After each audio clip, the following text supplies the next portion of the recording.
ప్రభునందు ప్రియమైన సహోదరి సహోదరులారా, సమయం 10 అవుతుంది. కొన్ని నిమిషాలు వాక్యాన్ని విందామండి. మన మధ్యలో సహోదరులు ప్రణీతి గారు ఉన్నారు. అందరికీ తెలుసు, మరలా క్రొత్తగా పరిచయం చేసేదేం లేదు.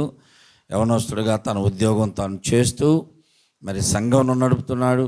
ఆయా ప్రాంతాల్లో విరివిగా ప్రసంగాలకి పిలువబడుతూ వాడబడుతున్నాడు. సహోదరులు మరి సహోదరుని రమ్మనగానే వచ్చారు. సమయాన్ని సహోదరుడికి అప్పగిస్తున్నాం. దేవుని స్తోత్రం. హల్లెలూయా. ప్రార్థన చేసుకుందాం.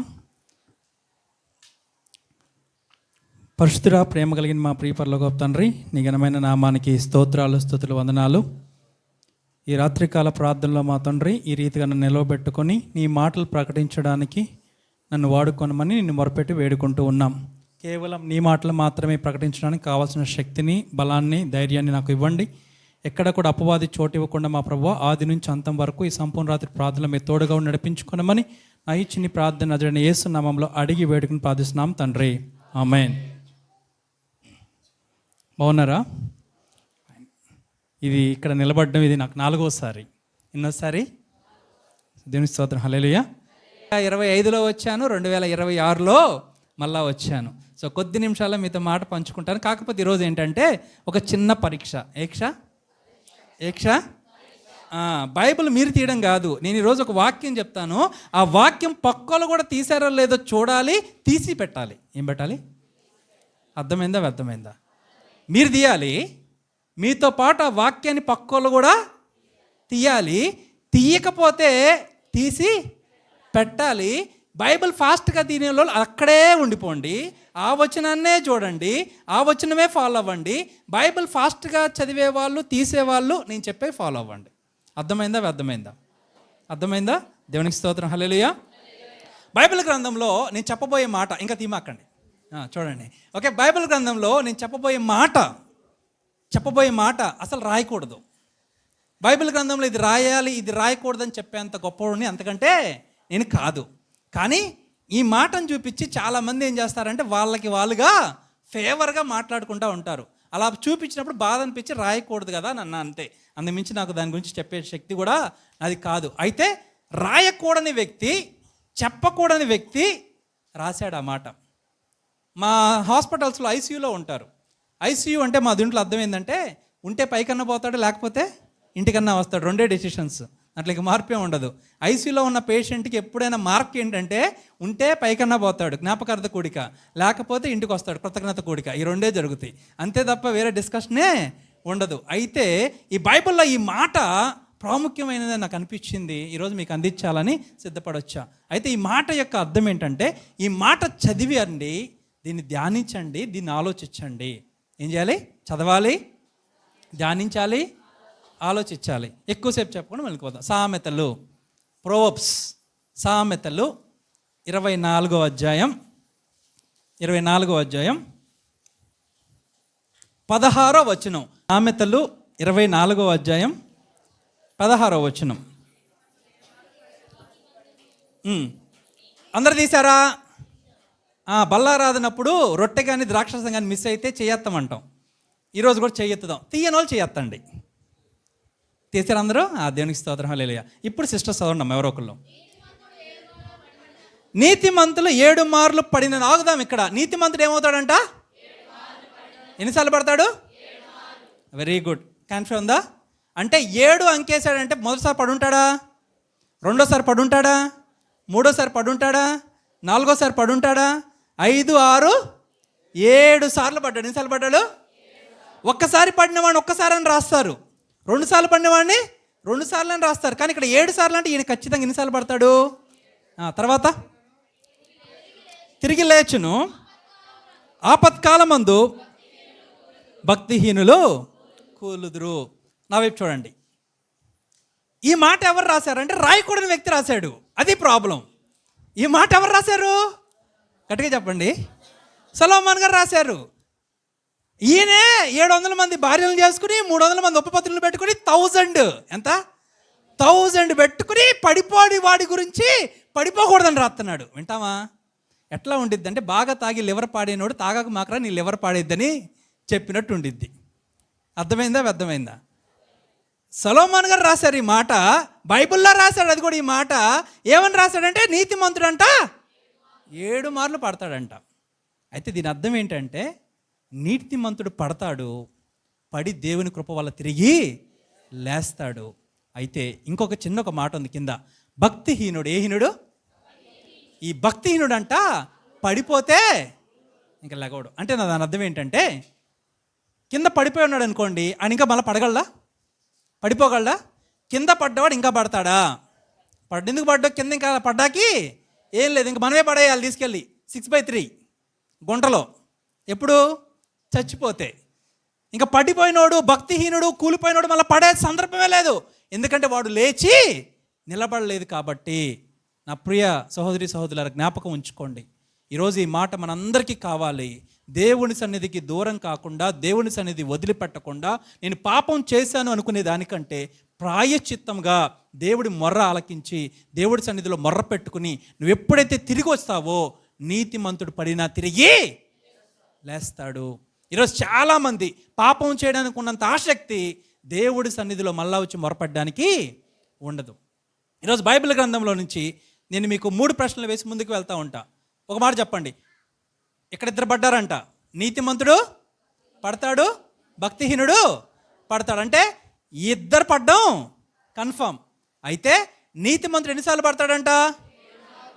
భక్తిహీనుడు ఒక్కసారి పడ్డవాడు తిరిగి లెగవడు.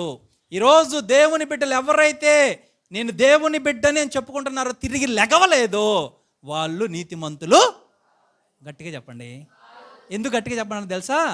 నిద్ర పవనాలు వస్తూ ఉంటాయి. ఇప్పుడు ఏ పవనాలు? నిద్ర పవనాలు వస్తూ ఉంటాయి. ఆ నిద్ర పవనాలు పోవాలంటే మనకు అరుపు పవనాలు బయటికి రావాలి. ఏ పవనాలు రావాలి?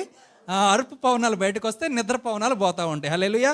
అయితే ఇక్కడ చెప్పిన మాట ఏంటంటే నీతిమంతుడు 7 మార్లు పడతాడంట, భక్తిహీనుడంట ఒక్కసారి పడితే మళ్ళీ లెగవడు. ఈరోజు బైబిల్ గ్రంథంలో నుంచి నీతిమంతుల గురించి ధ్యానిద్దాం, భక్తిహీనుడి గురించి కూడా ధ్యానిద్దాం. అయితే ఈ హీనుడు అంటే బాగుండేది, నేను తీసుకొచ్చేవాడిని కదా వర్తమానాన్ని. భక్తిహీనుడని పెట్టారు. ఏం పెట్టారు అంటే ఈయన భక్తిపరుడు కానీ దేవుళ్ళలో లేకపోవడం వల్ల హీనుడైపోయాడు. ఈరోజు క్రైస్తవులు చాలామంది భక్తిపరులు కానీ హీనులుగా జీవిస్తున్నారు. వారి జీవితం అవ్వచ్చు, వారి ఉద్యోగం అవ్వచ్చు, వారి వ్యాపారం అవ్వచ్చు, దేవుని సన్నిధిలో అపవిత్రంగా జీవించేటువంటి పద్ధతులు అవ్వచ్చు, భక్తిహీనంగా జీవిస్తున్నాము. భక్తిపరులమే. పాస్టర్ గారు ఇంటికి వచ్చేటప్పుడు బండి శబ్దం అయితే గబగబా రిమోట్ ఆపేస్తాం. ఏం ఆపేస్తాం? దేన్ని? టీవీని. పాస్టర్ గారు వస్తున్నారా కడగని పాత్రలు ఇంటి మీద ఏం కప్పెడతాం? ఏ చీర ఉంటే ఆ చీర కప్పెడతాం, ఏ బట్టలు ఉంటే ఆ బట్టలు కప్పెడతాం. కరెక్ట్గా దానికి అడ్డు నిలబడతాం. ఎవరు రాకూడదని? పాస్టర్ గారు రాకూడదని, పాస్టర్ గారు ముట్టుకోకూడదని. ఈ మాట మీకు ఎందుకు చెప్తున్నానంటే భక్తి ఉంది కానీ హీనతతో ఉంది, భక్తి ఉంది కానీ అది ఫలించేది లేకుండా ఉంది. ఈరోజు నీతిమంతులు ఎలా ఉన్నారంటే వారి పరిస్థితులను బట్టి సాతానుడు గారు శోధిస్తూనే ఉంటాడు. ఒకవేళ కనుక పడిపోవాలంటే 2 సహాయం కావాలి. ఒకటి సాతాను సహాయం కావాలి, ఒకటి నా సహాయం కూడా కావాలి. అంతేగాని నా ప్రళయం లేకుండా సాతానుడిని పడేయగలడా? పడేయలేడు. ఈరోజు భక్తిహీనులు పడిపోగల కారణం ఏంటంటే 2 లాలుచి పడ్డారు. ఎవరో సాతానుడు, మనిషి. వీరిద్దరు లాలుచి పడి ఎవరిని ఓడిస్తున్నారయ్యా? దేవుణ్ణి ఓడిస్తున్నారు. ఎవరిని అవమానపరుస్తున్నారయ్యా? దేవుణ్ణి అవమానపరుస్తున్నాడు. ఈరోజు దేవుడికి నిన్ను కాపాడే శక్తి ఉంది, సమయోచితమైన సహాయం చేసే శక్తి ఉంది. నువ్వు ప్రార్థన చేస్తే నీ ప్రార్థన ఆలకించగలిగే శక్తి ఉంది. కానీ ఏం చేయట్లా? మనం ప్రార్థన చేయట్లా. నా ప్రియ సహోదరి చోడ, ఈరోజు నీతిమంతుడి గురించి మాట్లాడుతున్నాడు, భక్తిహీనుడి గురించి మాట్లాడుతున్నారు. పడతాం. ఇంకో ప్రశ్న, నిలబడ్డున్నోడే పడతాడా? పడ్డాడంటే అర్థం ఏంటి? నిలబడి ఉండాలి. ఏముండాలి? పడాలంటే నిలబడి. కూర్చున్నోడు పడ్డాడంటారా? అనరు. నిలబడున్నోడే పడతాడు. ఈరోజు నువ్వు దేవుల్లో నిలబడితే ఖచ్చితంగా పడ్డానికి అవకాశం ఉంటుంది. కానీ నువ్వు దేవునిలో ఉంటే ఆ పడిపోని అవకాశాన్ని కూడా దేవుని కృపను బట్టి పడిపోకుండా ఉండగలవు. ఈరోజు ఇంత రాత్రిపూట ఇంత చక్కగా అందరు పనిచేసి వచ్చేవాళ్ళే. మన కుటుంబాలు అన్నీ కూడా వెల్ సెటిల్డ్ కాదు, ఎవ్వరం వెల్ సెటిల్డ్ కాదు. మీరు అందరు 30 రోజులు పనిచేశారుగా. కొంతమందికి రేపు 5ంటికి పడతాయి, కొంతమందికి వారానికి పడతాయి, కొంతమందికి 15 రోజులకి పడతాయి. అందరి ఫ్యామిలీస్ మనకు తెలిసిన ఫ్యామిలీసే. అందరూ కష్టపడితేనే ఈ 5 ఉంగిలి అందరు జాయిగా 5,000 లోపలికి వెళ్తాయి. నీతో పాటు నీ కుటుంబం కూడా లోపలికి వెళ్తాయి. ఇంత భక్తి కలిగిన వాళ్ళం మనం అప్పుడప్పుడు భక్తిహీనులుగా అయిపోతూ ఉన్నాం. ఈరోజు బైబిల్ క్యారెక్టర్స్లో నుంచి మీకు ఒక వ్యక్తిని చూపించి ముందుకెళ్తా. ఇతని గురించి అంత ఎక్కువ ధ్యానించాము. ఎప్పుడు ధ్యానించినా సరే ఈయన గురించి అంటాం. ఈయన గురించి గట్టిగా చెప్పండి నాతో. ఈయన గురించి అనండి. కుడిచేది ఇచ్చారా అనండి. ఈయన గురించి అనండి. అనండి. నా వర్తమానం ఇలాగే నేర్పిస్తాం మన సంఘంలో. ఏ సంఘంలో? గట్టిగా చెప్పండి. ఏ సంఘంలో? రైట్, చూపిస్తాను రండి. ఎవరైనా అంటే బైబిల్ గ్రంథంలో ఈ వ్యక్తి గురించి రాయకుండా ఉండాల్సింది, ఈ వ్యక్తిని సెలెక్ట్ చేసుకోకుండా ఉండాల్సింది, ఈ వ్యక్తి గురించి చెప్పకుండా ఉండాల్సింది. కానీ దేవుని మహాకృప, బైబిల్లో మంచి ఉంది, చెడు ఉంది. మంచి ఏంటంటే ఇంకా మనం బలపడడానికి, చెడు ఏంటంటే అలా చేయకుండా ఉండడానికి. ఈ గ్రంథంలో, బైబిల్ గ్రంథంలో ఈ పడిపోయిన వ్యక్తిలో ఒక గొప్ప వ్యక్తి, దేవుడు ఎన్నుకున్న వ్యక్తుల్లో ఒక వ్యక్తి, 12 మంది శిష్యుల్లో ఒక శిష్యుడు, దేవుడితో దగ్గరగా జీవించినటువంటి వ్యక్తుల్లో ఇతను ఒక వ్యక్తి. ఆ వ్యక్తి గురించి ధ్యానించి ముందుకెళ్దాం. ఎవరా వ్యక్తి అంటే రండి, లూకా రాసిన సువార్త 6వ అధ్యాయం. లూకా రాసిన సువార్త 6వ అధ్యాయం 13వ వచనం. ఉదయమైనప్పుడు ఆయన శిష్యులను పిలిచి వారిని 12 మందిని ఏర్పరిచి వారికి మళ్ళీ అపోస్తలుని పేరు పెట్టాను. వీరెవరనగా ఆయన ఎవరికి పేతురు అని మారు పేరు పెట్టాను. ఆ సీమోను, అతని సహోదరైన ఆంద్రేయ, యాకోబు, యోహాను,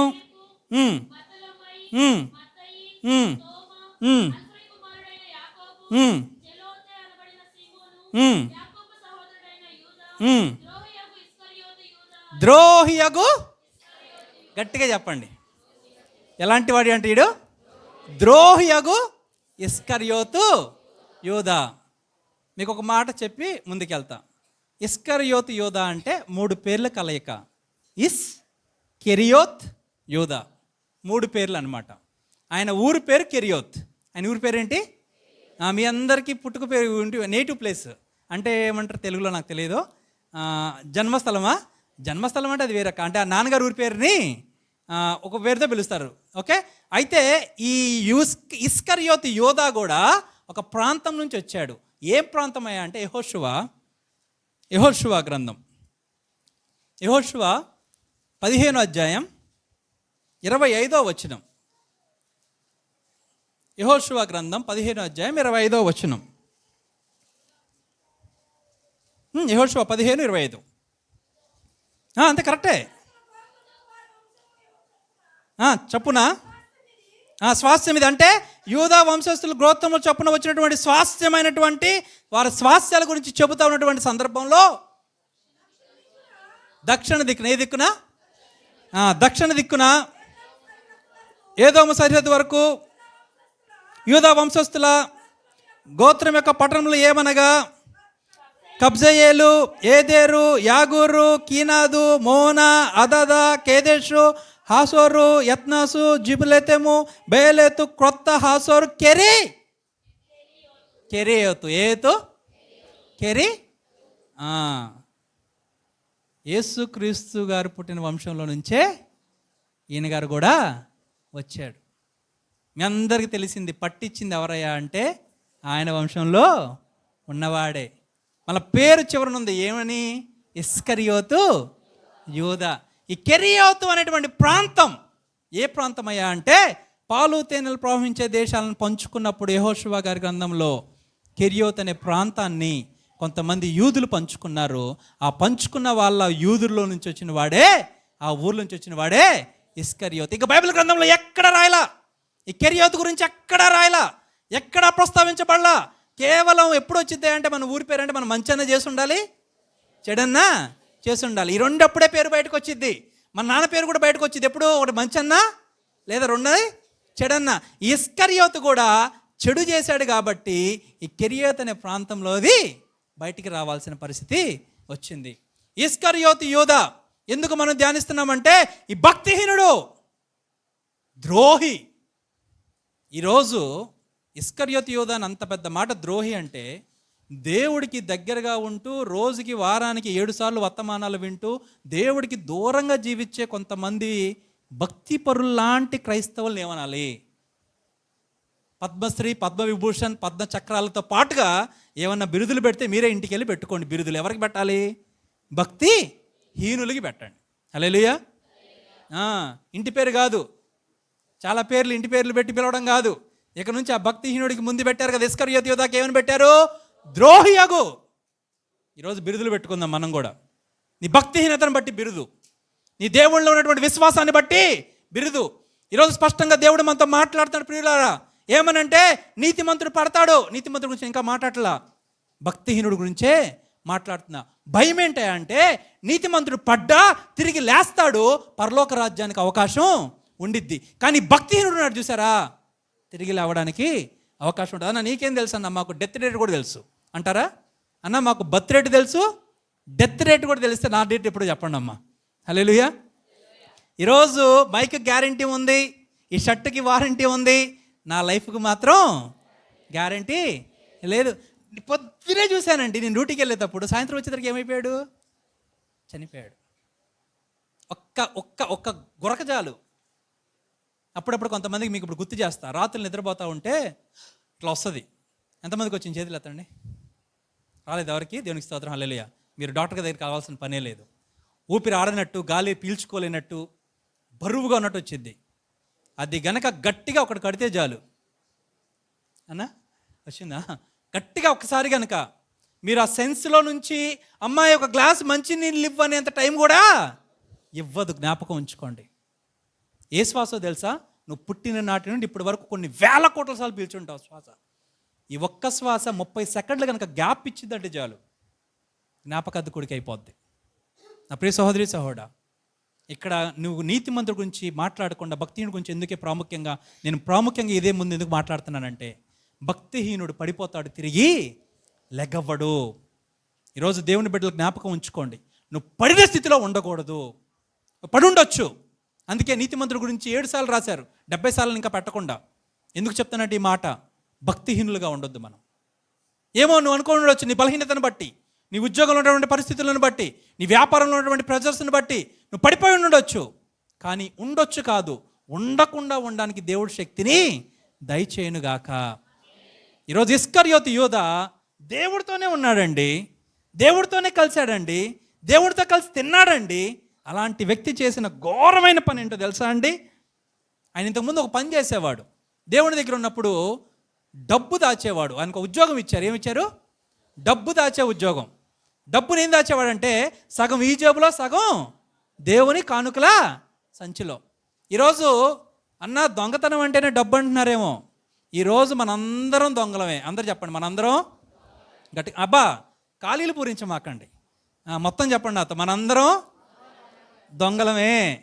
ఇస్కరియోతు యోధా డబ్బు దొంగతనం చేశాడు. ఈరోజు ఈ తరం క్రైస్తవులు దేవుడి సమయాన్ని దొంగిలిస్తున్నారు. యోధా ఒక భక్తిహీనుడు, ఒక ద్రోహి. ఆ ద్రోహి మనకు నేర్పించే పాఠాలు ఏంటో తెలుసా? మీకు ముందు చూపిస్తా వర్తమానం అయిపోయే లోపు. ఈ ద్రోహి మనకి నేర్పించే పాఠం ఏంటంటే, దేవుడితోనే ఉన్నాడు కానీ దేవుణ్ణి ఎరగకుండా ఉండిపోయాడు. ఈయనకు ఒక ఉద్యోగం ఉంది. ఏంటి ఆ ఉద్యోగం అంటే డబ్బులు దాచేటువంటి ఉద్యోగం. డబ్బులను దాచిపెట్టండి ఉద్యోగం. యోహాను రాసిన సువార్త 12వ అధ్యాయం, యోహాను రాసిన సువార్త 12వ అధ్యాయం 4-6 వచనాలు చదవండి. ఆయన శిష్యుల్లో ఒకడు, అనగా ఆయన అప్పగింపైన ఇస్కరియోతు యోధా ఈ అత్తరెందుకు 300 దీరాములకు అమ్మి బియ్యకు ఈదలేదని వారిలాగా చెప్పినది బీదల మీద శ్రద్ధ కలిగి కాదు, కానీ వారు దొంగ అయి ఉండి తన దగ్గర డబ్బు సంచి ఉన్నందున అందులో వేయబడినది దొంగలించుచు వచ్చాను గనక. డబ్బు ఆశ ఉన్నవాడికి, డబ్బు దొంగతనం చేయడం అలవాటు పడ్డవాడికి ఆ స్థానంలో నుంచి బయటికి అస్సలు రాలేడు. గుర్తుంచుకోండి. ఒకానొక టైంలో మీకు ఒక మాట చెప్తా. బ్యాంక్ జాబ్లో క్యాషియర్లు ఉంటారు, ఏషియర్లు. వాళ్ళు టైంకి అన్నం తినరు. ఎందుకో తెలుసా? వాళ్ళు ఆ డబ్బులు లెక్కబెట్టి ఆకలి చచ్చిపోయిద్ది. కొంతమంది బాగా డబ్బులకు అలవాటు పడ్డ వాళ్ళకి ఆరోగ్యం పాడైద్ది, ఆకలేదు, కుటుంబాన్ని పట్టించుకోరు, కేవలం దేని పని మీద ఉంటారు? డబ్బు పని మీదే ఉంటారు. ఇంకా వేరే ఏ పని ఉండదు. వాడికి ఆ డబ్బు వాసనే, బట్టల నిండా డబ్బు వాసనే, జేబు నిండా డబ్బు వాసనే, జేబు నిండా చిల్లర వాసనే. ఆ వాసనకి అలవాటు పడ్డవాడు అమ్మ వండిన శ్రేష్టమైన కూరకి అలవాటు పడ్డం. ఈరోజు ఇస్కరియోతు యోధా కూడా బాగా అలవాటు పడ్డాడు. దేనికో తెలుసా? డబ్బుకి. ఏ డబ్బుకి? ఇలాంటి దైవజనులు, ఇలాంటి మంచి విశ్వాసులు మీరు కానుకలు తీసుకొస్తే ఆ కానుకలు దేవుడికి లెక్కప్ప చెప్పకుండా దొంగతనం చేసేటువంటి జబ్బు. ఏ జబ్బు? కృతజ్ఞత కూడికి వెళ్ళిపోయినప్పుడు 500 ఇస్తే పాస్టర్ గారు తీసి నీ దగ్గర పెట్టమ్మా అంటే ఎంత ఇచ్చారంటే 300 ఇచ్చారు. ఎంత ఇచ్చారు? 200 ఆడికి వెళ్ళిపోయినాయి. ఆ కుటుంబాలు ఎప్పటికీ ఆశీర్వదింపబడవు. హల్లెలూయా. ఈరోజు దొంగ లెక్కలు రాసేటువంటి ఇస్కరియోతు యోధా, దొంగతనంగా బతికేటువంటి ఇస్కరియోతు యోధా. ఆ సంచి అతని దగ్గర ఉంది. 12 మంది శిష్యులు ఎవరో ఒక ఫైనాన్స్ డిపార్ట్మెంట్ కావాలిగా. ఈరోజు కేంద్ర మంత్రివర్గం కానీ రాష్ట్ర మంత్రివర్గం కానీ ఎవరో ఒకరు ఫైనాన్స్ మినిస్టర్ని పెట్టుకుంటారు. అలాంటి ఫైనాన్స్ మినిస్టర్ ఈ 12 మందిలో ఒకడు ఎవరయ్యా అంటే ద్రోహియగు ఇస్కరియోతు యోధా. ఈరోజు ఇస్కరియోతు యోధా డబ్బును దొంగతనం చేస్తే ఇక్కడ కూర్చున్న మనం చాలామంది, లైవ్లో చూస్తున్న చాలామంది, ఈ వర్తమానం శబ్ద తరంగం ద్వారా వింటున్న చాలామంది చేస్తున్న పని ఏంటంటే దేవుడి దగ్గర సమయాన్ని దొంగిలిస్తున్నాం సమయాన్ని. ఈరోజు ప్రార్థనకి రాలేక, కూటాలు పెట్టినప్పుడు పాలు పంచుకోలేక, అందరు కృతజ్ఞత కూడి పెట్టినప్పుడు రాలేక దొంగిలిస్తూ ఉన్నాం. వ్యక్తిగతమైన ప్రార్థన లేక జీవితంలో దొంగిలిస్తూ ఉన్నాం. ఉదయకాలమే లేచి ప్రార్థన చేసుకోవాల్సిన వారం కాస్త మన గుర్రక గేటు బయటకి వినపడిద్ది. ఎక్కడికి వినపడిద్ది? గేట్ బయటకి వినపడేలాగా గుర్రక అయిపోతాం. ఈరోజు ప్రియ సోదరి సోదరుడా, ఇస్కరియోతు యోధాకు ఒక బాధ్యత ఇచ్చాడు దేవుడు. నమ్మకమైన బాధ్యత ఇస్తే ఆ నమ్మకత్వంలో తప్పిపోయిన ఇస్కరియోతు యోధా. రెండో విషయం, సెటిల్మెంట్లు చేసుకుంటున్నాడు. ఏం చేస్తున్నాడు? గట్టిగా చెప్పండి. ఏమిటి? మనము చేస్తాం సెటిల్మెంటు. పండక్కి ముందు బట్టల షాపుకి పరిగెడతాం, మందిరానికి మాత్రం ఆలస్యంగా వస్తూ ఉంటాం. సినిమా హాల్కి అందరూ వెళ్ళిన బతుకులేమని ఆట 6 గంటల కంటే 5:30కి వెళ్ళి టికెట్ల కోసం క్యూలో నిలబడ్డాం. సినిమా వేయడానికి ముందే పోయి అరగంట ముందు కూర్చున్నటువంటి వారం ఈరోజు దేవుని సన్నిధి కంటే పాస్టర్ గారు ఇంకా వర్తమానం స్టార్ట్ చేయలేదుగా. ఈయన కూడా ఒక సెటిల్మెంట్ చేసుకుంటున్నాడు. ఏమిటో తెలుసా? సెటిల్మెంటు. మత్తయి రాసిన సువార్త 26వ అధ్యాయం, మత్తయి రాసిన సువార్త 26వ అధ్యాయం 14వ వచనం. మత్తయి రాసిన సువార్త, అక్క మీరే చదువుదు కానీ మత్తయి రాసిన సువార్త 26వ అధ్యాయం 14 నుంచి 16 మధ్య చదవండి అక్క. ఇప్పుడు అప్పుడు 12 మందిలో ఒకడొక ఇస్కరియోతు యోధా ప్రధాన యాజకుల వద్దకు వెళ్ళి, నేను ఆయన మీకు అప్పగించిన ఎడల నాకేమిత్తురని వారిని అడిగాను. సెటిల్మెంటా కాదా ఇది? నేను ఇక స్థలం అమ్మి పెడతా, నాకేమి ఇస్తావు? నేను ఇక పెళ్లి చేసి పెడతా, నాకేమి ఇస్తావు? నేను ఇక కాలేజీలో సీట్ ఇప్పించి పెడతా, నాకేమి ఇస్తావు? సెటిల్మెంట్ ఏమేంటో. ఈ యొక్క ద్రోహి ఇస్కరియోతు యోధా కూడా సెటిల్మెంట్ చేసుకుంటున్నాడంట. ఎవరిని బట్టియడానికి? యేసుని బట్టియడానికి సెటిల్మెంట్. నా ప్రశ్న ఏంటంటే, దేవుడి సన్నిధి విడిచిపెట్టి ఎవరైనా వెళ్ళగలరా అండి? ఒకవేళ కనుక యేసుక్రీస్తు ప్రభువారే కనుక ఈరోజు కనుక ఇక్కడికి వస్తే మీ అమ్మ పిలిచిన వెళ్తారా? మీ నాన్న పిలిచిన వెళ్తారా? పోమ్మ పో అంటారు. అలాంటి వాడు ఇస్కరియోతు యోధా దేవుణ్ణి విడిచిపెట్టి సెటిల్మెంట్ చేసుకోవడానికి ప్రధాన యాజకులకి, ప్రధాన పెద్దల దగ్గరికి వెళ్ళాడు. అంటే దేవుణ్ణి విడిచిపెట్టిన వాడు ఎలాంటి వాడో తెలుసా? ప్రార్థన అనౌన్స్ చేసిన తర్వాత ఇంకా రోడ్ల మీదే ఉన్న వాళ్ళలాగా, ప్రార్థన ఉందని తెలిసి కూడా ఇంకా ఉద్యోగంలోనే ఏటీలు గట్టిగా చెప్పండి పర్లేదు, ఓటీలు. ఈరోజు క్రైస్తవం ఎంత పాడైపోయిందంటే, కొత్తపేటలో ఆదివారం ఉద్యోగాలు చేసేదంతా క్రైస్తవులే. ఏ పేటలో? గట్టిగా చెప్పండి. కొత్తపేటలో ఉద్యోగం చేసే వాళ్ళందరూ కూడా క్రైస్తవులే. ఈరోజు ఓటీల కోసం పరిగెడుతున్నారు. కొంతమంది అయితే అన్న సోమవారం నుంచి శనివారం దాకా ఒక కూలీ అన్న, ఆదివారం చేస్తే డబల్ కూలీ. ఏ కూలీ? డబల్ కూలీ. నా ప్రియ సోదరి సోదరా, మీ చేతులు ఎత్తి నమస్కరించి అడుగుతూ ఉన్నాను. నేను మెడికల్ ఫీల్డ్లోనే పనిచేస్తూ ఉన్నా. నా మీద ఎన్నో శ్రమలు. నేను ఒక సాక్ష్యం నేను ధైర్యంగా చెప్పగలను. మన మందిరానికి, మన సంఘానికి నేను వచ్చిన తర్వాత 12 లక్షలు వదిలేసుకున్నాను నేను. ఎన్ని లక్షలు? గట్టిగా చెప్పండి. ఒక్కటే అడిగాడు, దేవుడు కావాలా, పరిచర్య కావాలా అని. నాకు పరిచర్య ముఖ్యం అన్నా. ఆదివారం ఒక క్యాంపు పెట్టాడు. ఆ క్యాంపుకు నేను వెళ్ళి చేయాలన్నాడు. నేను చేయనండి అన్నా. అంతే, పగ పెంచుకున్నాడు. కట్ చేసి చూస్తే మీకు మాట చెప్పన్న సంతోషంగా, ఏ సార్ అయితే నన్ను మీ సంఘానికి పరిచయం చేశాడో ఆ సారే నా ఉద్యోగాన్ని ఆపేశాడు. హల్లెలూయా. అర్థమైందా? ఈరోజు నేను రోజు మా ఇంట్లో ఎంత గంతులేస్తానంటే, ఏ సార్ అయితే ఈ లోకం డబ్బుల్లో నుంచి నన్ను దూరం చేసి ఆత్మీయంగా ధనాన్ని సంపాదించుకునే మందిరం నాకు పరిచయం చేశాడని ఎంతగానో సంతోషిస్తాను. హల్లెలూయా. అర్థమైందా? ఏ సార్ పరిచయం చేశాడో అదే సార్ నువ్వు మందిరాన్ని వెళ్ళకూడదన్నాడు. అదే సార్ నువ్వు మందిరాన్ని స్టార్ట్ చేయకూడదన్నాడు. అదే సార్ నువ్వు అడవి తెక్కల పళ్ళ మందిరాన్ని ఆపేయాలన్నాడు. నేను ఆపేయలేనంటే, నీకు ఆదివారం సెలవిస్తాను ఎవడు చెప్పాడు నీకు అన్నాడు. నాకు ఆదివారం సెలవే అన్నా. అంతే. నీకు ఉద్యోగం కావాలా, దేవుడు కావాలన్నాడు. నేను ఒకటే అన్నాను, నాకు దేవుడే కావాలన్నా. ఏమన్నా? 16 మందిని సంపాదించుకున్నా, 12 లక్షలు పోగొట్టుకున్నా. హల్లెలూయా. దేవుడు అంతకు మించిన ఆస్తి నాకు ఇస్తానే ఉన్నాడు. అంతకు మించిన ఆస్తి ఇస్తానే ఉన్నాడు. ఇంకా నాకు నమ్మకం ఉంది, ఇస్తాడు కూడా. ఏం చేస్తాడు? ఇస్తాడు కూడా. ఈరోజు నిలబడే క్రైస్తవులు లేకుండా పోయారు. భక్తిహీనులు. ఎల్లడీలో భక్తిహీనులు. ఈరోజు ఇస్కరియోతు కూడా దేవుడి సన్నిధిలో ఉండాల్సింది పోయి, దేవుడి దగ్గర ఉండాల్సింది పోయి సెటిల్మెంట్లు చేసుకున్నాడు. ఏమింట్లు? నేను పట్టిస్తే నాకెంత ఇస్తావు. ఈరోజు చాలామంది క్రైస్తవులు కూడా సాతానుతో చేయగలిపి, నేను మందిరానికి వెళ్ళకపోతే నాకెంత ఇస్తావు. ఏంది ఇచ్చేది? ఉన్నదంతా పోయిద్ది. పులిపేట నిలబడి చెప్తున్న మాట, నా ప్రియ సహోదరులు ఆలకించండి. నువ్వు దేవుడికి ప్రాముఖ్యత ఇవ్వకపోతే, నువ్వు దేవుని సన్నిధిలో మొర్ర పెట్టకపోతే, నువ్వు దేవుని సన్నిధిలో నిలబడకపోతే, నువ్వు సంఘానికి ఉపయోగపడకపోతే ఉన్నదంతా పోగొట్టుకుంటాం, ఉన్నదంతా ఖాళీ అయిపోతాం. నువ్వు ఆశీర్వాదకరంగా ఇచ్చి చూడు, దేవుడు నీకు ఎంతగా తిరిగిస్తాడు. దేవుడు అడుస్తుంది నీ యొక్క ధనాన్ని కాదు. ఇందాకెవరు బ్రదర్ ప్రార్థన చేస్తా మమ్మల్ని విస్తరింపజేయని అంటా ఉన్నాడు. రెండో మాట, మా హృదయాలను కూడా విస్తరించన్నారు. మరి ఆ పాట ప్రార్థనలు ఎంతమంది విన్నారో తెలియదు, కానీ నేను వచ్చాను 9:15, 9:10కి. ఎంత చక్కటి ప్రార్థనలు చేస్తున్నారంటే, నేను ఎప్పుడు వచ్చినా ఈ సంఘం నుంచి ఏదో ఒకటి తీసుకుని వెళ్తా. ఎప్పుడు వచ్చినా సరే, మీకు అది కనపడదు, నాకు కనపడిద్ది, అంతే తేడా.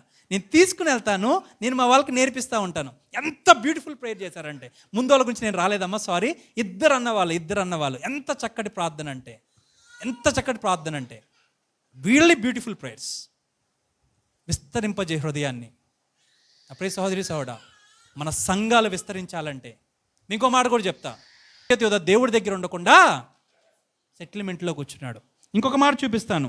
ద్రోహం చేసే విధానం కూడా చెప్తా ఉన్నాడు. 26వ అధ్యాయం 47వ వచనం. ఆయన ఇంకనూ మాట్లాడుచుండగా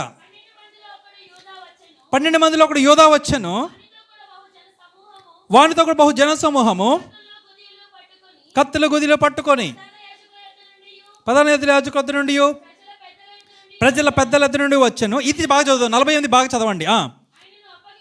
ఆయన అప్పగించువాడు, నేను ఎవరిని ముద్దు పెట్టుకొందునో ఆయనే యేసు, ఆయన్ని పట్టుకొనుడని వారికి గుర్తు చెప్పి,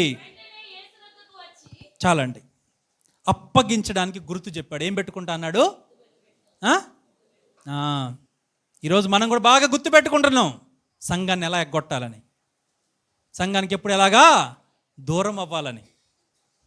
టక్కున గుర్తొస్తాయి పుట్టినరోజులు, టక్కున గుర్తొస్తాయి కడుపుల నొప్పులు, టక్కున గుర్తొస్తాయి జ్వరాలు. జ్వరం వస్తే ఉద్యోగాలు మానేస్తున్నావా? జ్వరం వస్తే పనులు మానేస్తున్నావా? ఓనర్ ఒప్పుకోడు. కానీ పాస్టర్ గారు మంచోళ్ళం అండి, మేము చాలా మంచోళ్ళమే. నీకు ఏ రోగం వచ్చినా నీ కోసం ప్రార్థన చేస్తాం, కానీ అది నిజమో అబద్ధమో కూడా తెలియదు. ఈసారి మా పాస్టర్లందరికీ దేవుడు ఒక కృప దయచేయాలి. నువ్వు దగ్గుందని కానీ అది నిజమా కదా కనపడాలి. అప్పుడే ఇక ప్రార్థన చేయడానికి అవకాశం ఉండిద్ది. నిజంగా పరిస్థితులు బాగా. ఈరోజు పాస్టర్ గారికి నేను మళ్ళీ ఒక మాట చెప్తానమ్మా, దయచేసి ఏమనుకోవద్దు, మా సంఘం నుంచే సాక్ష్యం. అక్క ఎందుకు రావట్లేదన్న, కడుపులు నొప్పి అన్నా అంది. వాళ్ళ ఆయన రోడ్డు మీద కనపడ్డాడు, అన్న అక్క రాలేదేంటన్నా, మీరు రాలేదేంటన్నా అన్న, అక్క చేరుకొని కూడా వెళ్ళిందన్న అన్నాడు. దేవునికి స్తోత్రం, సాయంత్రం కల్లా కడుపులు నొప్పి వచ్చింది. నేను ప్రార్థన చేయాల్సి వచ్చింది. నేను జోక్ కూర్చొని చెప్పలా. దేవుని సన్నిధిలో దేవుని బిడ్డలతో అబద్ధాలు గట్టిగా చెప్పండి. నీకు ఇష్టం రాకపోతే ఇష్టం లేదని చెప్పు, రాకపోతే రాలేనని చెప్పు. నీకు అంత ఇష్టం లేకపోతే ఇష్టం లేకపోతే దేవుడి మందిరానికి రావడం ఇష్టం లేకపోతే నాకు ఇష్టం లేదని చెప్పు. కానీ లేనిపోని రోగాలు మాత్రం చెప్పుకోమాక. జీవితాలు తారుమారు అయిపోతాయి. తారేసినా కూడా కనపడదు, ఇంకా గుర్తుంచుకోండి. తారుమారు అయిపోతాయి. ఇస్కరియోతు యోధా చేసిన పని ఏంటంటే దేవుడితో గడపాల్సిన సమయాన్ని ప్రధాన యాజకుల దగ్గరికి వెళ్ళి డబ్బులతో మాట్లాడుకుంటున్నాడు. ఈరోజు చాలామంది ఏమంటారు తెలుసా ఇంటర్వ్యూలో, అమ్మ నువ్వు ఆదివారం ఖచ్చితంగా పని చేయాలమ్మా అంటే నేను అస్సలు పని చేయను కొంతమంది అంటారు. కొంతమంది ఏమంటారు తెలుసా, పని చేస్తే ఎక్కువ డబ్బులు ఇస్తారా అంటారు. నేను ముగింపుకు వచ్చేస్తున్నాను. వాక్యం ముగింపు కాదు, ఇస్కరియోతు యోధా ముగింపుకు వస్తున్నాను. భక్తిహీనుడు, ఏ హీనుడు? భక్తిహీనుడు. ఈరోజు అలాంటి భక్తిహీనతలో మనం ఎవరైనా ఉంటే, ఈరోజు నువ్వు ఎవరితో సెటిల్మెంట్ చేసుకుంటున్నావు? సాతానుతోనా? నీకు మరణమే పరిచయం చేసిన వాడెక్కడా? నీకు నిత్య జీవాన్ని పరిచేసిన నా దేవుడు ఎక్కడా? నువ్వు పాపం చేసినప్పుడు నేను వదిలిపెట్టి వెళ్ళిపోయిన వాడెక్కడా? నువ్వు పాపంలో ఉన్నప్పుడు నీ కోసం కన్నీరు కార్చినా నా దేవుడు ఎక్కడా? పొంతనే లేదు, పోలికే లేదు. నా ప్రియ సహోదరి సహోదరుడా, ఈరోజు నీ జీవితంలో బలహీనపడిపోతున్న క్షణాలు, బలహీనపడిపోతున్నటువంటి సందర్భాలు, బలహీనపడిపోతున్నటువంటి కార్యాలు ఏంటో ఒకసారి జ్ఞాపకం చేసుకో. చాలామందికి ధన్యత లేదు ఇలా వాక్యం వినే ధన్యత. చాలామందికి ధన్యత లేదు ఇలా దేవుని సన్నిధిలో సంపూర్ణ రాత్రి ప్రార్థన కూర్చునే ధన్యత. ఈరోజు మనకిచ్చాడు దేవుడు. దేవుడి సన్నిధిలో ఉండాల్సిన వాడు ఎక్కడెక్కడో తిరుగుతున్నాడంట. ఆ తిరిగితే ఏమైందో తెలుసా? ఇది అయ్యిద్ది. మత్తయి 27 అధ్యాయం, దీని దగ్గర కొంచెం సేపు ఎక్కువసేపు ఉందాం. మత్తయి 27 అధ్యాయం 3-5 వచనాలు. అప్పుడు అక్క పాపం ఎప్పుడు ఇదే చదువుతున్నావుగా, ఈసారి ఇట్టిద్దాం ఛాన్స్. ఇటు రావండి మొక్కలు. మత్తయి, అప్పుడు ఆయన అప్పగించిన యూదా ఆయన శిక్ష విధింపేవాడుగా. ఆగండి, ఇక్కడ మాత్రం కాసేపు మెచ్చుకుంటా ఇస్కరియోతు యోధాని. కాసేపే. ఏసేపు కాసేపే, మొత్తం మాత్రం కాదు. 100కి పాస్ మార్కులు కూడా వేయను ఇస్కరియోతు యోధాకి. కాసేపు మాత్రమే. ఆ ప్రభు వారిని వేసిన శిక్షా విధిని చూసినప్పుడు ఏం పడ్డాడు? పశ్చాత్తాపడ్డాడు. కొంచెం నచ్చాడు నాకు ఇక్కడ, పశ్చాత్తాపడిన ఇస్కరియోతు యోధా. ఈరోజు ఆ ప్రభు వారిని వేసిన విధానాన్ని చూసి పశ్చాత్తాపడితే నువ్వు నేను పశ్చాత్తాప పడుతున్నామా నా ప్రశ్న. అంత కఠినుడు, దేవుడి సన్నిధిలో ఉండకుండా డబ్బుల కోసం వెళ్ళినోడు, డబ్బులు దొంగతనం చేసినోడు, చివరికి అదే వంశంలో పుట్టినోడు. అలాంటి వాడు పశ్చాత్తాపడ్డాడు. దేనికి? ఆయన చేసిన తప్పుకి. ఈరోజు చాలామంది తప్పు చేసి ఏమంటారు తెలుసా? నేను తప్పు సరే ఇప్పుడు మీకు ఒక మాట చెప్తా. తాగుబోతు కింద పడ్డాడు అనుకోండి, ఆ నెల్లి నువ్వు కింద పడ్డావంటే ఏమంటాడు? స్టడీ నేను అయితే ఇప్పుడు పాపంలో పడినోడు నేను పడలేదంటే వాడు ఏంటి, తాగుపోతాడా మంచివాడా చెప్పండి మీరే. నేను అందరూ ఫెవికిక్ పెట్టినట్టు పెట్టుకున్నారు, పొద్దున్న కోల్గేట్ లాగా ఓపెన్ చేయండి. చెప్పండి, తాగుబోతు కింద పడ్డప్పుడు అంటాడు నేను పడలేదని, పాపంలో ఉన్నాడు పడిపోయినప్పుడు అంటాడు నేను పడలేదని. అంటే ఇద్దరికి పెద్ద తేడా. వాడు పెద్ద తాగుబోతాడు, ఈ చిన్న తాగుబోతాడు. వాడు లోకంలో తాగుబోతాడు, వీడి కనపడని భక్తి హీనతలో తాగుబోతాడు. అర్థమైందా? పశ్చాత్తాపడ్డాడట. ఎవరు? ద్రోహయగు ఇస్కరియోతు యోధా. ఈరోజు మన పాపంలో పశ్చాత్తాపం ఉందా? ప్రశ్న. మన పాపంలో పశ్చాత్తాపం ఉందా? తెలుసో తెలియకో చేసిన పాపంలో, పరిస్థితులను బట్టి చేసిన పాపంలో, దేవుడికి దూరం అయిపోయినటువంటి సందర్భంలో పశ్చాత్తాపం ఉందా? ప్రశ్న. పశ్చాత్తాపం లేకపోతే విడిపింపు లేదు. పశ్చాత్తాపడాలి. మన జీవితంలో మనం చేసిన కొన్ని తప్పులకి పశ్చాత్తాపడాలి. ఎప్పుడైతే పశ్చాత్తాపడతావో నీకు నెమ్మది వస్తుంది. ఇస్కరియోతు యోధా ఆ ప్రభువాన్ని సిలువేయడం చూసి, ఆ శ్రమలు చూసి, ఆ కష్టాలు చూసి పశ్చాత్తాపడ్డాడు. నా ప్రియ సహోదరి సహోదరా, ఈరోజు నీ పరిస్థితిని ఒకసారి జ్ఞాపకం చేసుకో. నువ్వు నా స్థితిని జ్ఞాపకం చేసుకో. పశ్చాత్తాపడు. ఏం పడు? పశ్చాత్తాపడు. ఒకవేళ పశ్చాత్తాపడితే ఎలా పడాలో తెలుసా? హృదయపూర్వకంగా పడాలి. ఎలా పడాలి? దొంగను కొట్టేటప్పుడు, ఎవరిని కొట్టేటప్పుడు? దొంగను కొట్టేటప్పుడు వాడు ఆ కర్ర దెబ్బలకి పశ్చాత్తాపడతాడు. మళ్ళీ బయటకు వచ్చిన తర్వాత అదే దొంగతనం చేస్తాడు. అది కాదు పశ్చాత్తాపడ్డం అంటే. హృదయాంతరంగంలో నుంచి రావాలి పశ్చాత్తాపం అంటే. మళ్ళా దాని జోలికి వెళ్లకుండా రావాలి. ఏమనుకోద్ది, ఇలా పచ్చిగా అన్నానని పెంటను ముట్టుకుంటావా? గట్టిగా చెప్పండి. పెంటను ముట్టుకుంటావా? ముట్టుకోవు. పందిని ముట్టుకుంటావా? మరి వదిలిపెట్టిన పాపాన్ని మళ్ళీ ముట్టుకుంటున్నావంటే మనం మనిషివా లేకపోతే పశువా? ఈరోజు పశ్చాత్తాపడ్డాడు ఇస్కరియోతు యోధ. పడిన తర్వాత అన్నమాట ఆ 30 వెండి నాణెములు ప్రధాన యాజకుల వద్దకును పెద్దలకు మరలా తెచ్చి నేను నిరపరాధ రక్తమును అప్పగించి పాపము చేసేదని చెప్పాను. చక్కటి మాట చెప్పాడు, ఒప్పుకున్నాడు. మొదటిది ఇస్కరియోతు పశ్చాత్తాపడ్డాడు. కుడి చేయి తెచ్చారా? బొట్టనేళ్ళు తెచ్చారా? చెప్పండి. ఫస్ట్ ఇది పశ్చాత్తాపడ్డాడు. ఏపడ్డాడు? గట్టిగా చెప్పండి. రెండోది పాపము ఒప్పుకున్నాడు. ఏమన్నాడు? మొదటి పశ్చాత్తాపడ్డాడు, రెండోది పాపాన్ని ఒప్పుకున్నాడు. వచ్చిన తర్వాత వాళ్ళ దగ్గరికి వెళ్ళి నేను నిరపరాధి రక్తాన్ని అప్పగించానయ్యా, నాకు ఈ డబ్బు వద్దయ్యా అంటే ఏమన్నారు చూడండి అక్కడ మాట.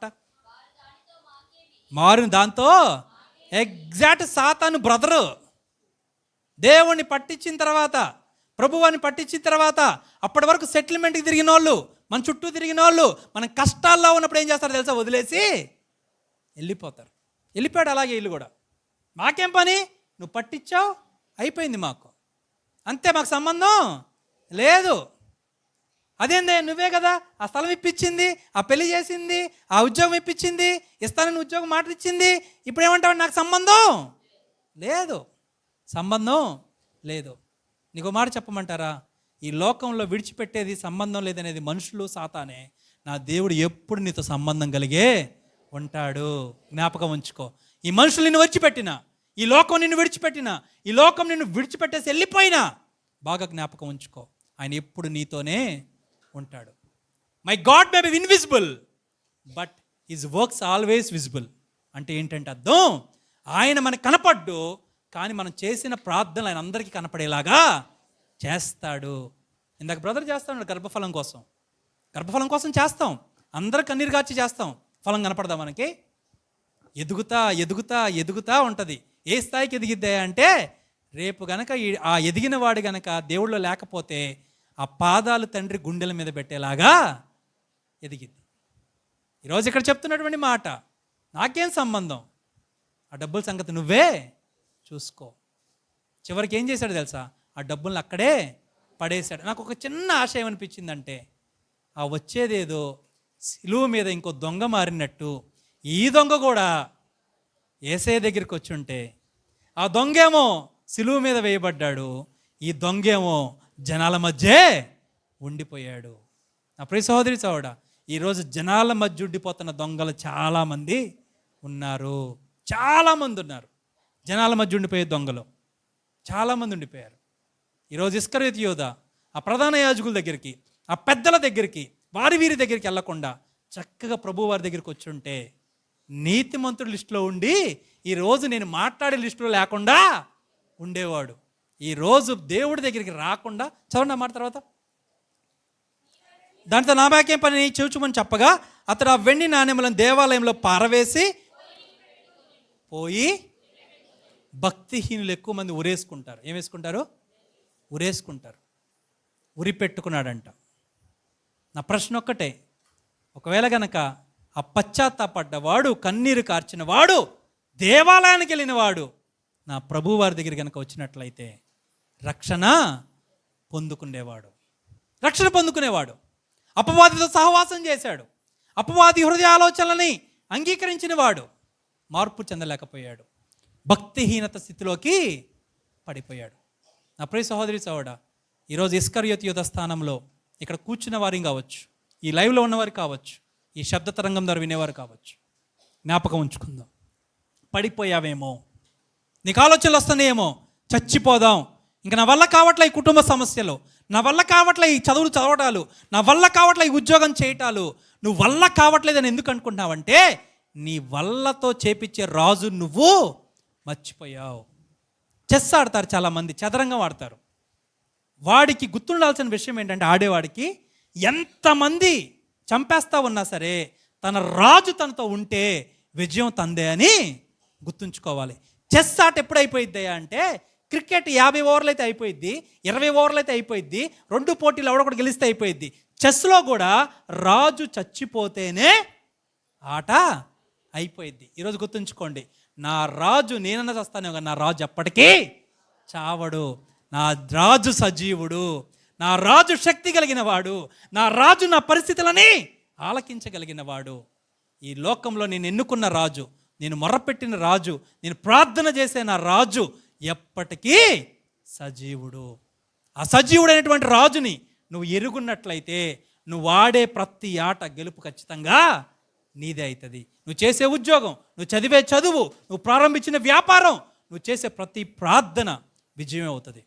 ఆ రాజుని మర్చిపోయాం. ఇస్కరియోతు యోధ అంతకాలాల పాటు 3.5 సంవత్సరాల పాటు ప్రభువారితో ఉండి కూడా ఆయన్ని మర్చిపోయాడు. అనేక మంది ఆయన దగ్గరికి వచ్చి స్వస్థత పొందుకున్నారు, అనేక మంది ఆయన దగ్గరికి వచ్చి వాళ్ళ పాపాలను ఒప్పుకున్నారు, అనేక మంది ఆయన దేవుని దగ్గర వచ్చి నిత్య జీవానికి ప్రశ్నలు వేశారు. ఇన్ని చూసిన వాడు తన జీవితాన్ని మార్చుకోలేక పోయాడు. ఈరోజు చాలామంది క్రైస్తవులు ఏమవుతారో తెలుసా? మందిరానికే వస్తున్నాం కానీ జీవితంలో మార్పు లేదు. వారి భక్తిహీనతలో అలాగే ఉండిపోవాల్సిన పరిస్థితి. 3 విషయాలు చూపించి ముందుకు వెళ్ళిపోతాం. యూదా పడిపోగల కారణాలు ఏంటంటే ధనాన్ని ఆశించడం. యోహాను రాసిన సువార్త 12:6 యోహాను రాసిన సువార్త 12:6 వాడిలాగు చెప్పినది బీదల మీద శ్రద్ధ కలిగి కాదు కానీ దొంగ అయి ఉండి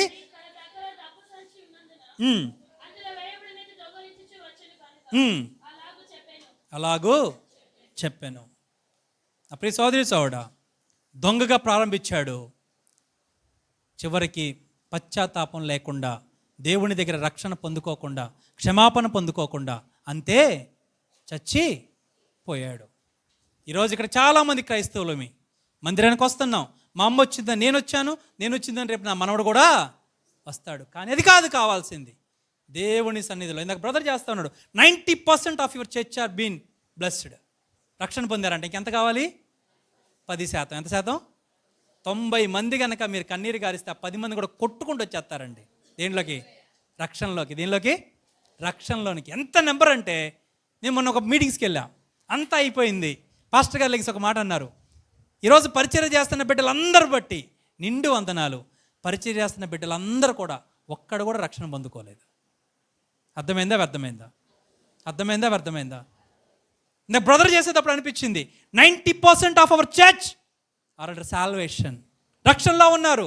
మిగిలిన 10% కూడా మారాలండి, దేవా కృప దయచేయని ప్రార్థన చేశాడు బ్రదర్. ఆ పాస్టర్ గారు కూడా ఒక ప్రార్థన చేశారు. ఇప్పుడు మీకు వడ్డిస్తారు చూసారా, ఆ యవ్వన బిడ్డలందరూ కూడా ఎవరు రక్షణ పొందుకోలేదు. నాకు వాళ్ళు సహాయం చేస్తున్నారు కానీ వాళ్ళ రక్షణలో లేకపోవడం నాకు చాలా బాధగా ఉంది. ప్రభువు రాకడి రాత్రి వస్తే వారు చేసిన సహాయం దేనికి? స్ట్రైట్గా చెప్పాడండి, మైకు పట్టుకుని చెప్పాడండి, వాళ్ళకి వినపడేదని చెప్పాడండి. నేను అనుకున్నా వీళ్ళు ఉంటారా వెళ్ళిపోతారని. దేవుని మహాకృప, మరి వాళ్ళు వడ్డిచ్చేదాకా ఉన్నారు. నా ప్రియ సహోదరి సహోదరుడా, ఈరోజు నీ రక్షణ ఇంకొకరి రక్షణలోనికి నడిపించాలి. 2 సంవత్సరాల క్రితం ఒంటరిగా ప్రారంభించిన పరిచర్య మన సంఘం ద్వారా, మన సంఘం సహాయంతో, ఇదే నా పుల్పిట్, ఇదే నా వర్తమానాలు అందించడానికి నా బైబిల్ ఇక్కడ పెట్టుకోవడానికి అక్కడ దాని మీద పెట్టుకునేవాడిని. సన్నీ అన్న వాళ్ళందరూ టీం అంతా స్పీకర్లు ఇవన్నీ వేసుకొస్తే సౌండ్ సిస్టమ్ పెట్టుకుని చివరికి పరదాలు కూడా మీ దగ్గర నుంచే తీసుకెళ్ళేవాడిని. నేను అనేది ఏంటో తెలుసా, ఎక్కడో పుట్టిన ప్రణీతిని దేవుడి జత కలిపి ఇక్కడ తీసుకొచ్చి 2 సంవత్సరాల్లో ప్రోగ్రెస్ రిపోర్ట్ చెప్పా. ఏం చెప్పా? ఈరోజు ఇక్కడ కూర్చున్న చాలామంది ఈ సంఘంలో తర్ఫీదు పొందుతున్నారు. చాలా అదృష్టవంతులు. మన సంఘం ఎదురు చూస్తూ ఉండిద్ది, ఫస్ట్ వీక్ ఎప్పుడు వచ్చిద్దా, అయ్యగారు ఎప్పుడు వస్తారా. నేను కనుక ఫస్ట్ వీక్ కనుక పొరపాటున మైకు పెట్టుకుంటే ముఖ కవలికలు మారిపోతూ ఉంటాయి ఒక్కొక్కరివి. ఈ వారం కూడా ఈయనేనా అన్నట్టుగా. మళ్ళీ వెంటనే కనుక సోమవారం పెట్టానుకో బాగానే ఉంటారు. ఫస్ట్ వీక్ అనగానే మొదటి వారం మనకి ఏం పడాలి? ఆదివారం ఇక్కడ మటన్ అంట, ఇటు చికెన్ అని చెప్పండి పర్లేదు. ఆదివారం చికెన్ మటన్ ఎలాగో మాకు మొదటి బల్లారాధనకి అయ్యగారు రావాల్సిందే, లేకపోతే మా వాళ్ళ ముఖ కవలికలు ఎట్ట చూస్తూ ఉంటారు వెనకాలకి. అందుకే నేను ఎప్పుడూ వెనకాల వచ్చి కూర్చుంటా. మొదట బల్లారాధనప్పుడు నేను వెనకాల వచ్చి ఎందుకు కూర్చుంటానంటే ఇలా వెనక్కి తిరిగి చూస్తూనే ఉంటారు, వచ్చారా రాలేదని. ఇంకొక మంది దేవుని పెట్టలేమో తెచ్చే వాక్యం ఆశీర్వాదం కోసం ఎదురు చూస్తూ ఉంటే వారి స్థాయికి చాక్లెట్ల కోసం వాళ్ళు ఎదురు చూస్తారు. నా ప్రియ సహోదరి సహోదరుడా, నువ్వు సంఘానికి వచ్చి దేనికోసం ఎదురు చూస్తున్నావు?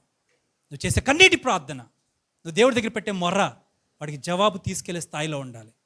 నీలో పరిశుద్ధత లేకుండా పాపాన్ని పెట్టుకుని, నేను ఒక్క మాట చెప్తాను, మొన్న చెప్పాను మా వాళ్ళకి, నువ్వు దేవుడు నీ జీవితంలో అద్భుత కార్యాలు చేయాలంటే నువ్వు దేవుడి కోసం ఏదైనా అద్భుత కార్యం చేసి ఉండాలి. అది జరగకుండా అద్భుతమో జరగనే జరగదు. నువ్వు దేవుడి కోసం అద్భుతం చేయాలంటే, అద్భుత కార్యాలు నువ్వు చేయాలంటే నీ జీవితంలో దేవుడి కృపాశక్తిని ఖచ్చితంగా కావాలి. దేవుడి సన్నిధికి రావడం, దేవునికి ఇచ్చిన పరిచర్య చేయడం, దేవుడి సన్నిధిలో వాడబడ్డం, దేవునికి ఇచ్చిన తలాంతిని అనిపి పెట్టకుండా వాడుకోవడం, ఇది తెలిసి ఉండాలి. ఇస్కరియోతు యూదాకి ఫైనాన్స్ మేనేజ్మెంట్ ఇచ్చారు, అదే అతనికి శాపంగా మారిపోయింది. నీ తలాంతు నీకు శాపం కాకూడదు. నీ తలాంతు నీకు దేవుడిని నిన్ను దూరము చెయ్యకూడదు. నీ తలాంతు నిన్ను దేవునికి అవమాన రీతిగా మార్చకూడదు. నా ప్రియ సహోదరి సహోదరుడా, భక్తిహీనుడు నీతిమంతుల లిస్టులో లేడు. ఇస్కరియోతు యూదా నీతిమంతుల లిస్టులో లేడు, భక్తిహీనుడు. ఈరోజు ఆ భక్తిహీనత మనలో ఏదైనా ఉంటే కడుక్కోవడానికి ప్రయత్నం చేద్దాం. యాకోబు రాసినటువంటి పత్రిక, యాకోబు 4వ అధ్యాయం 7వ వచనం.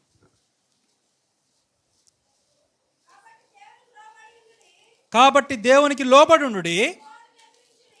దేవునికి స్తోత్రాలు. ఎవరికి లోబడి ఉండాలి? ఎవరిని ఎదిరించాలి? క్వైట్ ఆపోజిట్ మనం. ఏమిటో ఆపోజిట్ మనం. దేవునికి లోబడకుండా ఆయన ఎదిరిస్తాము, అపవాదికి లోబడి ఉంటాం. ఎలాగా?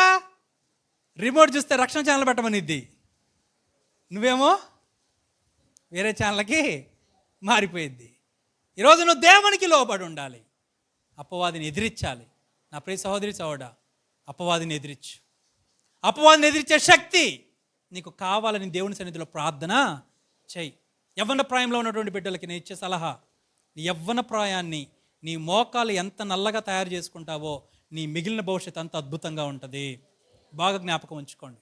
సమ్మర్పేటలో మా యొక్క యూత్ మీటింగ్లో అందరు మోకాలు రోజు ప్యాంట్ ఎత్తి చూపించాల్సిందే. జీన్స్ వేసుకొస్తే కాళ్ళు ఇరుగుతాయి వాళ్ళకి.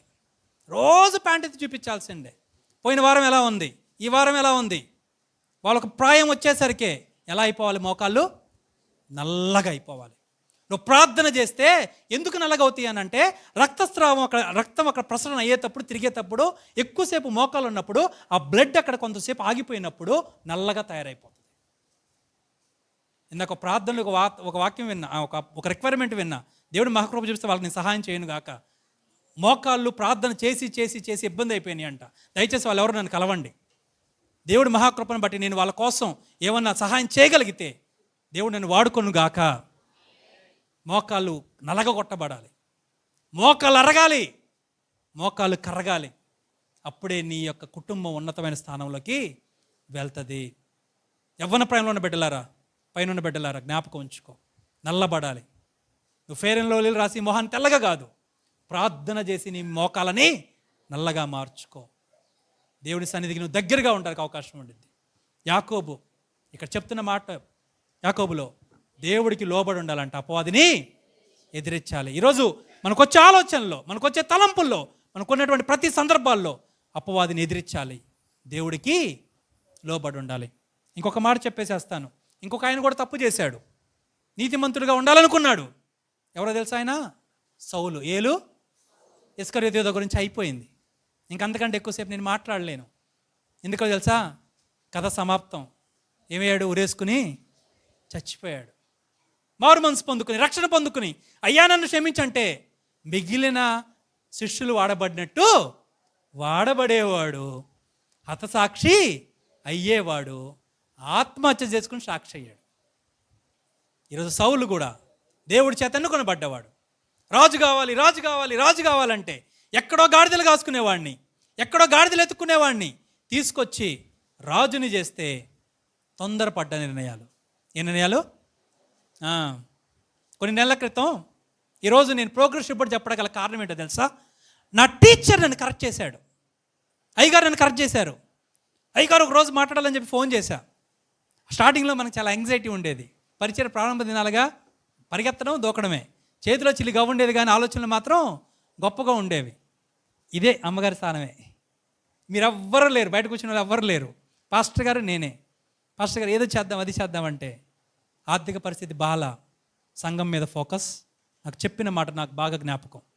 పరిచర్య మీద ఫోకస్ పెట్టు, సంఘం మీద ఫోకస్ పెట్టు, ప్రార్థన మీద ఫోకస్ పెట్టు.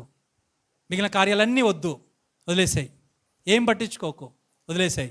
పరిస్థితులు బాలా, వదిలేసాయి. డబ్బు చేతిలో లేదు, వదిలేసాయి.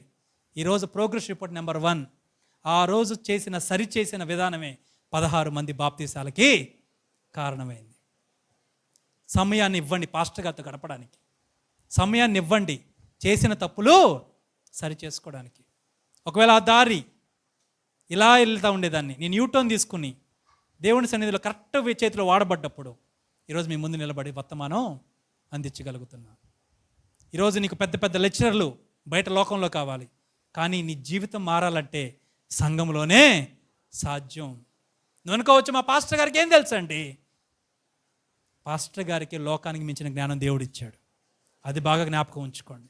వారు చేసే ప్రార్థన నీ మీద చేయి పెట్టి ఇచ్చేటువంటి ఆశీర్వాదమే అన్ని లోకాల మించిన దీవెనల కంటే బలమైన దీవెన. జ్ఞాపకం ఉంచుకోండి. ఇక్కడ రాకపోతూ ఉంటే ఒక వ్యక్తి ప్రార్థన చేశాడు, అన్నా నాకు మనవి, మా కుటుంబం అంతా ప్రార్థనకు వస్తుంది, నేను మాత్రం రావట్లా, భయంకరమైన ఇబ్బందులు గుండా వెళ్తున్నాను, దయచేసి రేపు కృతజ్ఞత కూడిక ఉంది మా మందిరంలో, రేపు ఆ కూడికి వచ్చేంత వరకు బతికుండడానికి ప్రార్థన చేయండి అన్న అన్నాడు. అర్థమైందన్నమాట. మా కుటుంబం అంతా ప్రార్థనకు వచ్చింది. ఎవరో తెలుసా? వాళ్ళ భార్యని ఎగిరి కాలుతో కడుపులో దన్నేవాడు. ఎలాగా? గట్టిగా చెప్పండి. చేసింది ప్రార్థన. ఈరోజు ఆ ప్రార్థనకి ఫలితం ఏందో తెలుసా? రేపొక్కరోజు వరకు నన్ను బతికుండేటట్టు ప్రార్థన చెయ్యన్నా, నేను మందిరానికి వచ్చి పాపాలు ఒప్పుకోవాలి. నేను ఒక్కటే అన్నా, పాపాలు ఒప్పుకోవడానికి మందిరానికి రానక్కర్లేదన్నా, నువ్వు ఉన్న స్థలంలో ఎక్కడన్నా ప్రార్థన మోకరించి చేస్తే చాలు, దేవుడి కార్యం చేస్తాడు. ఈరోజు ఓర్పు కావాలి. భక్తిహీనులు కూడా మార్చబడతారు, దేవుడి కార్యం చేస్తాడు. ఈరోజు ఇస్కరియోతు యూదా తెలుసుకోలేకపోయాడు, అంత చక్కటి విలువైన మాట తెలుసుకోలేకపోయాడు. సౌలు గారు గాడిదలు కాసుకున్న రాజుని చేస్తే తొందరపడి వేరొక రాజుని దేవుడు ఎన్నుకున్నప్పుడు కుట్రతో, అసూయతో, కక్షతో పరిగెడతానే ఉన్నాడు. ఎలా ఉన్నాడు? పరిగెడతానే ఉన్నాడు. 1 సమూయేలు 31 అధ్యాయం 1 సమూయేలు 31 అధ్యాయం 2వ వచనం. సౌలును అతని కుమారులను తరుముచు యోనాతాను, అబినాదాబు హతము చేసి, ఎవరు హతమైపోయారు? సౌలు యొక్క కుమారులు. ఎవరు? నవ్వి చూడండి అందరూ. కతం చెప్పండి. కతం, చచ్చిపోయారు, చంపేశారు, హతము చేయబడ్డారు సౌలు యొక్క కుమారులు. తర్వాత వచ్చిన చూడండి, ముగించేద్దాం. యుద్ధంలో సౌలు ఓడిపోవచ్చుండగా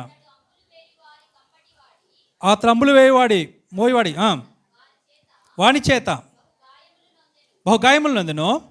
అప్పుడు సౌలు, సున్నతి లేని వీరు వచ్చి నన్ను పొడిచి అపహాస్యము చేయకుండానట్లు నీ కత్తి దూసి దాని చేత నన్ను పొడువమని తన ఆయుధంలో మోయమనితో చెప్పగా అతడు భయము చేత అలాగూ చేయ నొల్లకుండాను గనుక ఆత్మహత్య కాదా ఇది?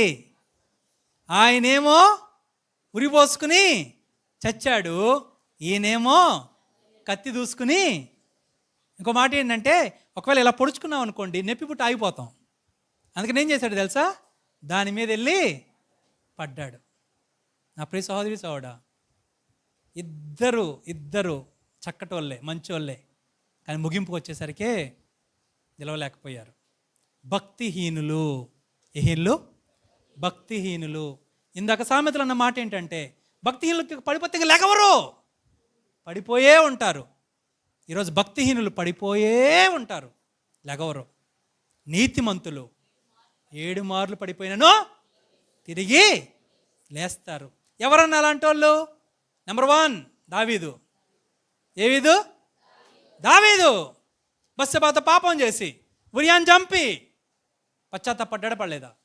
రిఫరెన్సెస్ చూసి మీకు టైం వేస్ట్ చేయలే, కానీ ముగింపులోకి వచ్చేస్తూ ఉంటా. పడ్డా పడలేదా? ఒకవేళ కనుక సౌలు లాగే బత్షెబతో పాపం చేసి ఉరియాతో ఉరియాని మనం చంపించేసి అలాగే ఉంటే ఆత్మహత్య లిస్టులో నేను ప్రకటించాల్సిన అవసరం వచ్చేది. తప్పు తెలుసుకున్నాడు, పశ్చాత్తాపం పడ్డాడు. నీతిమంతుడే పడి లేచాడా లేగవలేదా? బతికు యోనా ఎల్లమన్న వైపు వెళ్ళకుండా, ఎటువైపు వెళ్ళకుండా, ఎల్లమన్న వైపు వెళ్ళకుండా ఎల్లకూడని వైపు వెళ్ళాడు. చివరికి చేప వింటుందండి మాట. ఏమాట? గాలి నిద్దండి దేవుడి మాట, చాపనిద్దండి దేవుడి మాట, గాడిదినిద్దండి దేవుడి మాట. ఎవరైనా దేవుడు ఏర్పరచుకుని నన్ను ఆరాధిస్తారు, నన్ను స్తుతిస్తారు, నన్ను గణపరుస్తారు అనుకున్న వాళ్ళేమో ఆరాధించట్లా.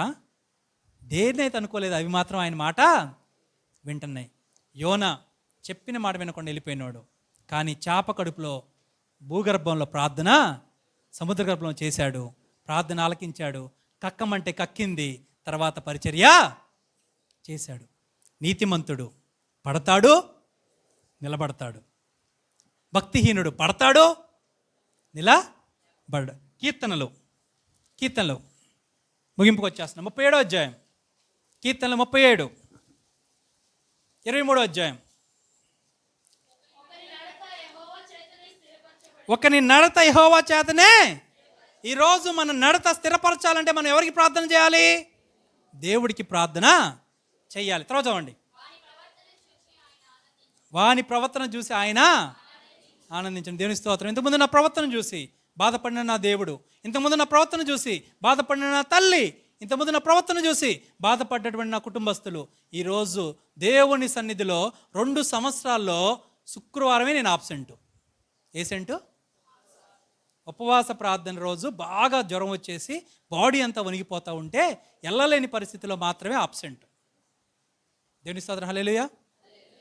నా ప్రియ సహోదరి సహోదరుడా, జ్ఞాపకం ఉంచుకో, దేవుడు నీ పట్ల కార్యాన్ని చెయ్యాలి అంటే నువ్వు ఆయన స్థిరపరచబడాలి, ఆయన పట్టుకోవాలి, ఆయన నిజముగా ప్రేమించాలి. ఒక్కసారి నువ్వు దేవుణ్ణి ప్రేమించడం ప్రారంభిస్తే, ఆ ప్రేమలో ఉన్న మాధుర్యం చూస్తే నీకు చుట్టుపక్కల ఇంకేమీ కనపడవు, దరిదాపులు కూడా ఆశపడవు. అటువంటి కృప మనకి కావాలంటే దేవుడిని నిత్యం మనం ఏం చేయాలి? ప్రేమించాలి. ఇంకొక మాట చూపించి ముగిచ్చేసేస్తా.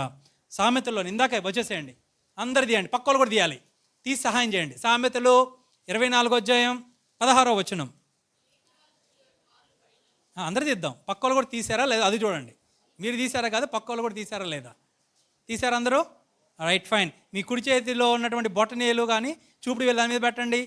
చదవండి, అందరూ చదవండి. నీతిమంతులు 7 మార్లు పడినను తిరిగి లేచును, ఆపత్కాలమందు భక్తిహీనులు కూలుదురు. దేవుడు ఈ కొద్ది మాటలను ఆయన వినికిడిలో దీవించును గాక. Amen, amen, amen. తలలోంచి ప్రార్థన చేసుకుందాం. పరిశుద్ధుడా, ప్రేమ కలిగిన మా ప్రియ పరలోకపు తండ్రి, నీ ఘనమైన నామానికి స్తోత్రాలు, స్తుతులు, వందనాలు. ఈ రాత్రికాల సమయంలో మా ప్రభువా, దేవుని యొక్క కృపను బట్టి, వచ్చిన బిడ్డలందరిని బట్టి, ఇప్పటి వరకు నువ్వు ఇచ్చిన మాటలను పలకడానికి నా స్వరాన్ని వాడుకున్నందుకు నీకు వేలాది స్తోత్రాలు తెలియజేస్తూ, వందనాలు తెలియజేస్తూ, ఇచ్చినటువంటి వాక్యాన్ని ఆశీర్వదించి దుష్టుడు ఎత్తుకుని పోకుండా మా ప్రభువా, ఇకపై మేము ఎప్పుడు కూడా భక్తిహీనులుగా కాకుండా నీతిమంతులుగా జీవించే కృపని మా అందరికీ దయచేయమని ఆ ఇచ్చిన ప్రార్థన యేసునామములో అడిగి పెట్టిన ప్రార్థిస్తున్నాం తండ్రి. Amen, amen, amen. అందరికీ వందనాలు. Thank you so much. Pastor గారు. ప్రభునందు ప్రియమైన సహోదరులారా, ఇప్పటి వరకు విశ్రాష్టమైనటువంటి వర్తమానాన్ని విన్నాం. నీతిమంతులు, భక్తిహీనులు.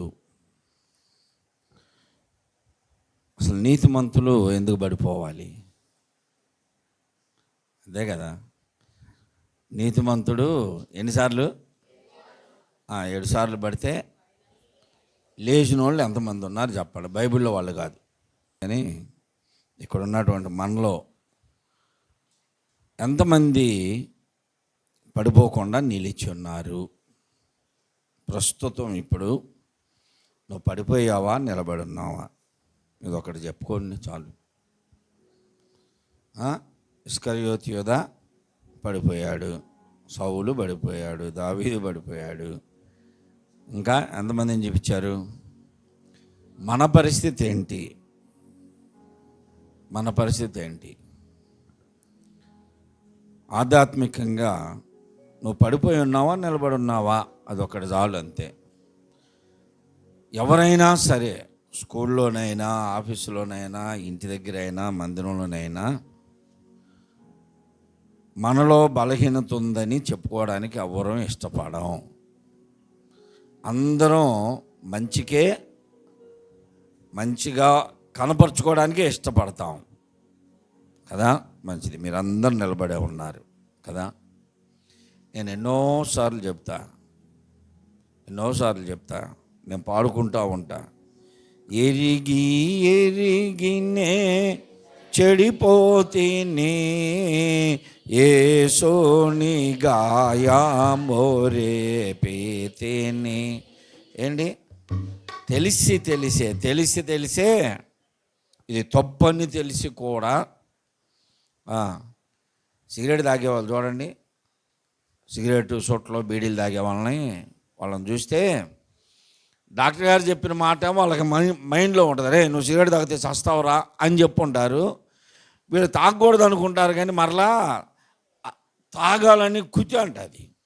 ఎలిగిస్తాడు, ఒక్కదమ్ము అని పడద్దాం అని పోయి మళ్ళీ పడదా, చివరికి ఇంత మొక్కైనా ఎట్టని పడేస్తారు. అయిపోయిన దాకా తాగుతూనే ఉంటాడు. సిగరెట్లు బీడీలు తాగేవాళ్ళు. మా నాన్నగారును మా అత్తయ్య గారు దేవదానం గారి ఇల్లు తోల షాపులో పనిచేసేవాళ్ళంట.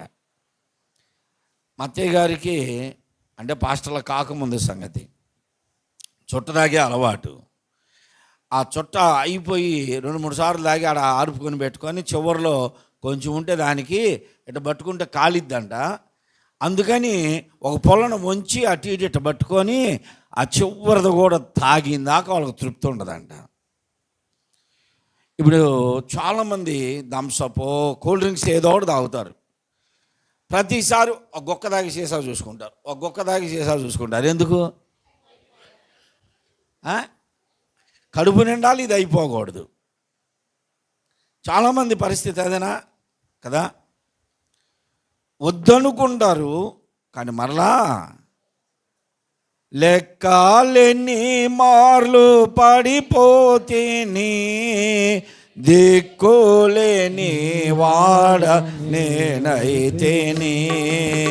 లెక్కలేని మార్లు పడిపోతేని దిక్కులేని వాడ నేనైతేని.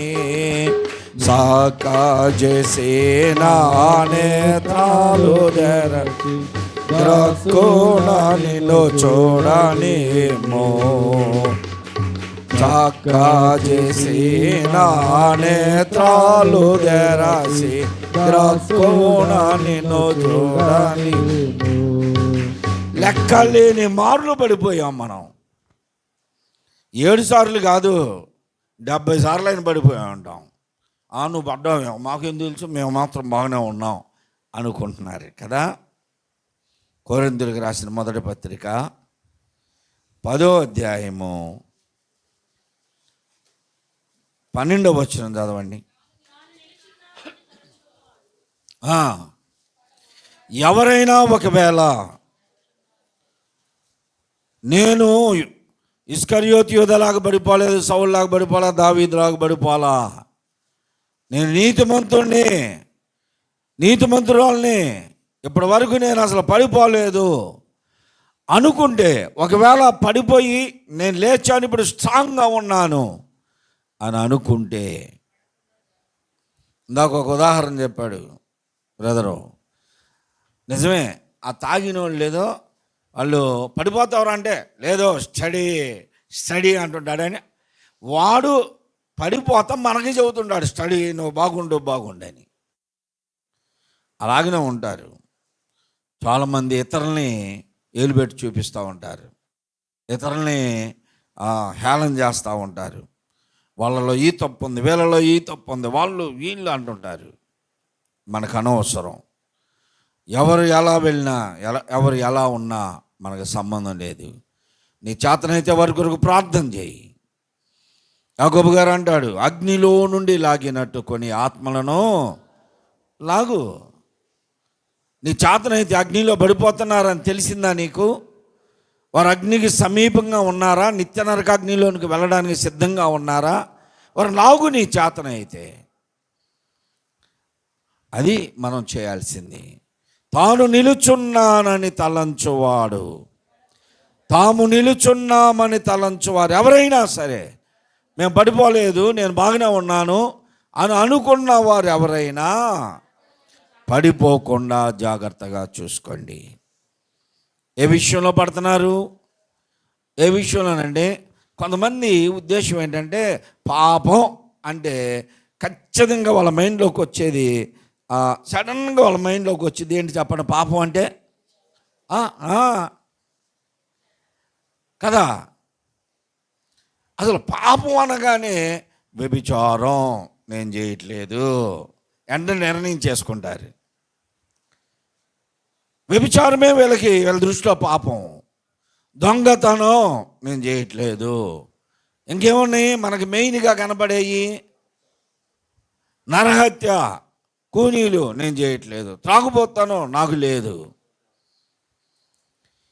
ఇవే కాదు పాపం అంటే. వ్యభిచారం చేయకపోయినా, దొంగతనం చేయకపోయినా, త్రాగబోతు లేకపోయినా, నరహత్యలు చేయకపోయినా ఇంకా ఎన్నో ఉన్నాయి. మనుషుని హృదయంలో నుండి వెలుపలకు వచ్చి మనిషిని ఆత్మీయ జీవితాన్ని పాడు చేసేయి అయ్యి ఉన్నాయి ఖచ్చితంగా. వ్యభిచారం చేయలా నువ్వు, మంచిదే, నీతిమంతుడివే, నీతిమంతురాలు, పరిశుద్ధతలో ఉన్నావు. నువ్వు దొంగతనం చేయలా, లేకపోతే మనం అనుకునే ఆ పాపాలు ఏమీ లేవు. కానీ లోపల నుండి వచ్చి నేను పాడు చేసేవి చాలా ఉన్నాయి. ఏమిటంటే అవన్నీ జారత్వము, అపవిత్రత, శరీర కార్యములు స్పష్టముగా ఉన్నాయి, అవి క్లియర్గా ఉన్నాయి. అవేవనగా జారత్వము, అపవిత్రత, కామకత్వము, విగ్రహారాధన, అభిచారములు, ద్వేషములు, కలహములు, మత్సరములు, క్రోధములు, ఇవన్నీ కూడా మనుషుని హృదయాల్లో ఉన్నాయండి. వాళ్ళ క్రోధాలు, కక్షలు, భేదములు, విమతములు, అసూయలు, మత్తతలు, అల్లరితో కూడిన ఆటపాటలు హృదయంలోనే దాగున్నాయి. కేవలం వ్యభిచారం లేకపోతే ఏముంది? త్రాగుబోతనం లేకపోతే ఏముంది? ఇవన్నీ లోపల దాగుని అవి బయటకు వచ్చి నీ ఆత్మీయ జీవితాన్ని పాడు చేస్తున్నాయి. మొన్న ఆదివారం చెప్పా, ప్రతి ఇళ్లలో ఇంతకుముందు నెట్టాడికి ఆ సూరిగట్టు ఉండేది. ఏంటిది? నేను ఆదివారం రాలేదు, వీళ్ళు వచ్చారా? ఎంగోగ కడతారు అక్కడ, ఆవిరైపోద్ది అది కొంతకాలానికి, కానీ ఆ వాసన గుడ్డకి అలానే ఉంటుంది. ఇంటి ముందు గుమ్మడికాయ కడతారు, ఆ ఉట్లో వేసి లోపలంతా ఎండిపోద్ది, కాయ ఎండిపోతా వస్తుంది. కొబ్బరికాయ కడతారు, కుళ్ళిపోయి ఉంటుంది, కాయ మాత్రం కనపడుతుంది. ఇది నానా విశ్వాసుల పరిస్థితులు. పైకి భక్తి కలిగిన వారి వలె ఉండి భక్తిలోని శక్తిని ఎరుగిన వారిగా ఉన్నారు. తాము నిలుచున్నామని తలంచువారు పడిపోకుండా జాగ్రత్తగా చూసుకోవాలి. పౌలు భక్తుడు చెప్తున్నాడు, గలతీ పత్రిక 5వ అధ్యాయంలో అంటున్నాడు, 12వ వచనం చూడండి.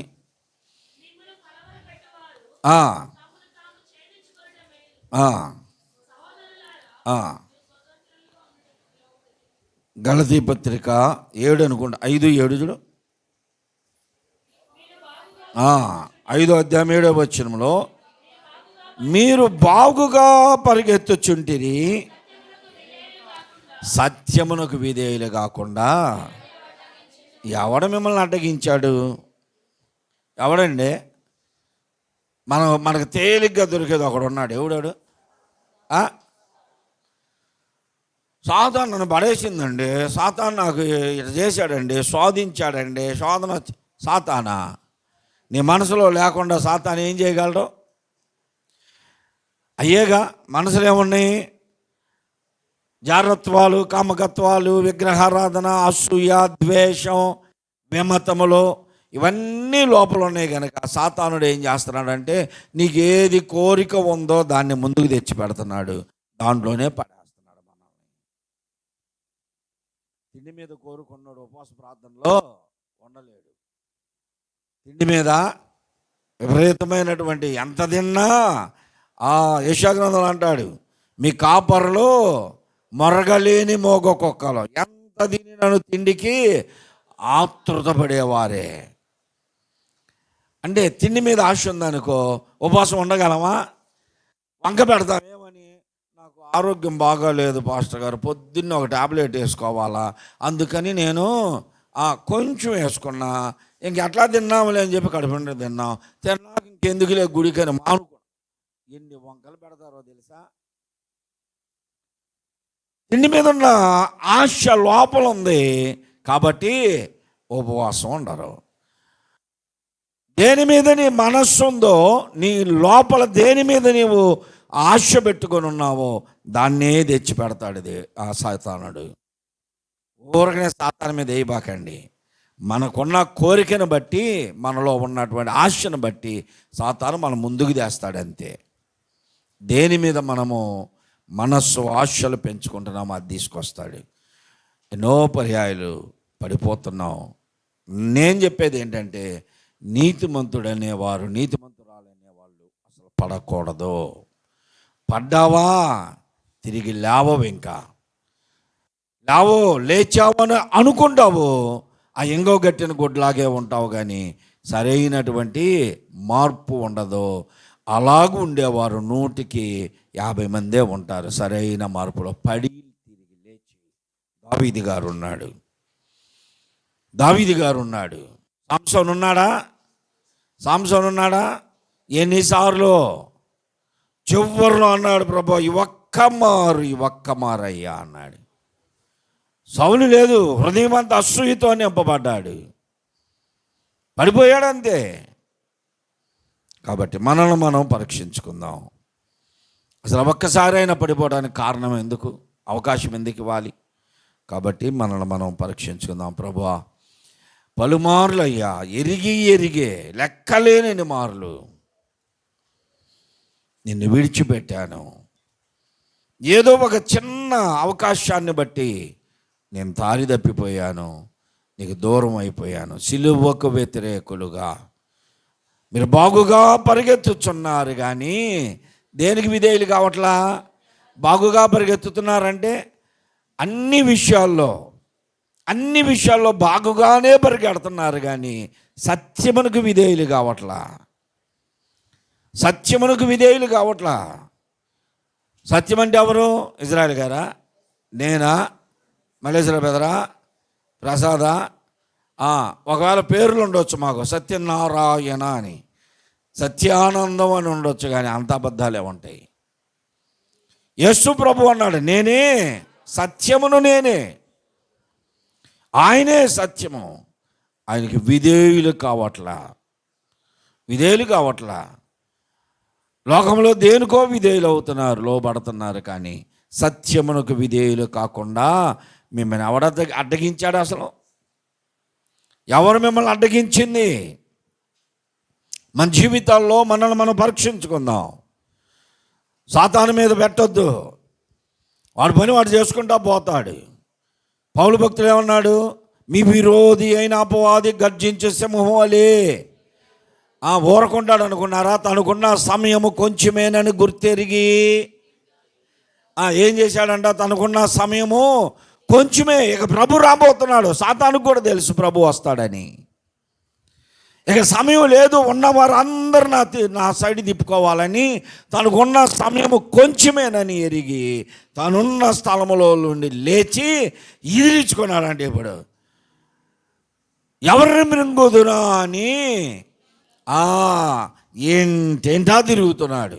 ఏ ఇల్లు అండి? ఇంటింట అంటే మీ ఇల్లు కాదు, దేవుని ఇల్లు. ఇదిగో ఈ ఇల్లు, ఇక్కడ ఒక ఇల్లు ఉందా, ఈ ఇంట్లో తిరుగుతున్నాడు. సాధ్యమైతే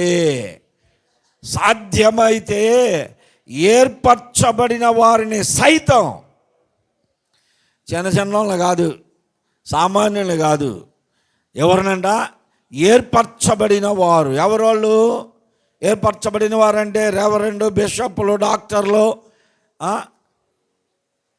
మన దగ్గర కూడా ఉన్నాడు ఒక ఆయన, డాక్టర్, రెవరెండ్, బిషప్. ఇస్రాయల్ గారు నవ్వుతున్నాడు. నువ్వేనా? Reverend, doctor, bishop, pastor P Israel గారు, చర్చ్ ఆఫ్ క్రైస్ట్ ప్రిన్సిపాల్ అని. ఎవరైనా సరే ఏర్పరచబడిన వారిని, ఆ సామాన్యుల్ని ఏమైనా చేస్తుంది. సింహం, పులి ఏదైనా వేటాడడానికి వెళితే, దేవుని స్తోత్రం చెప్పండి అందరూ.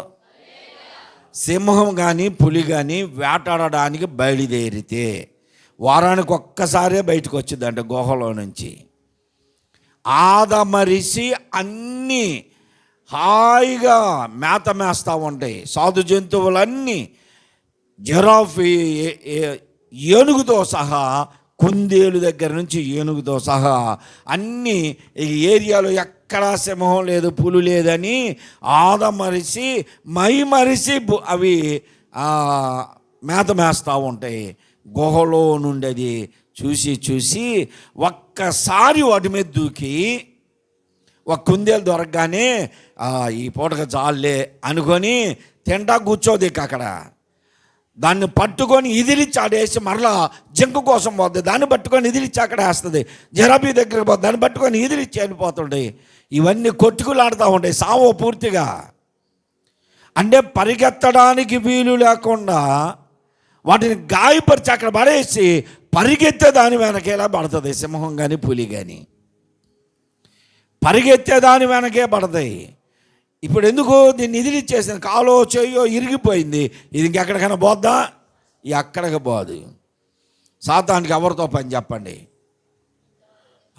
చాలామంది అంటారు, లోకంలో ఉన్న వాళ్ళంతా బాగానే ఉన్నారు పాస్టర్ గారు, మేము బాగా ఆత్మీయంగా ఉంటున్నాం, మరి మాకే ఎందుకు ఈ కష్టాలు, మాకే ఎందుకు ఈ నష్టాలు అంటూ ఉంటారు.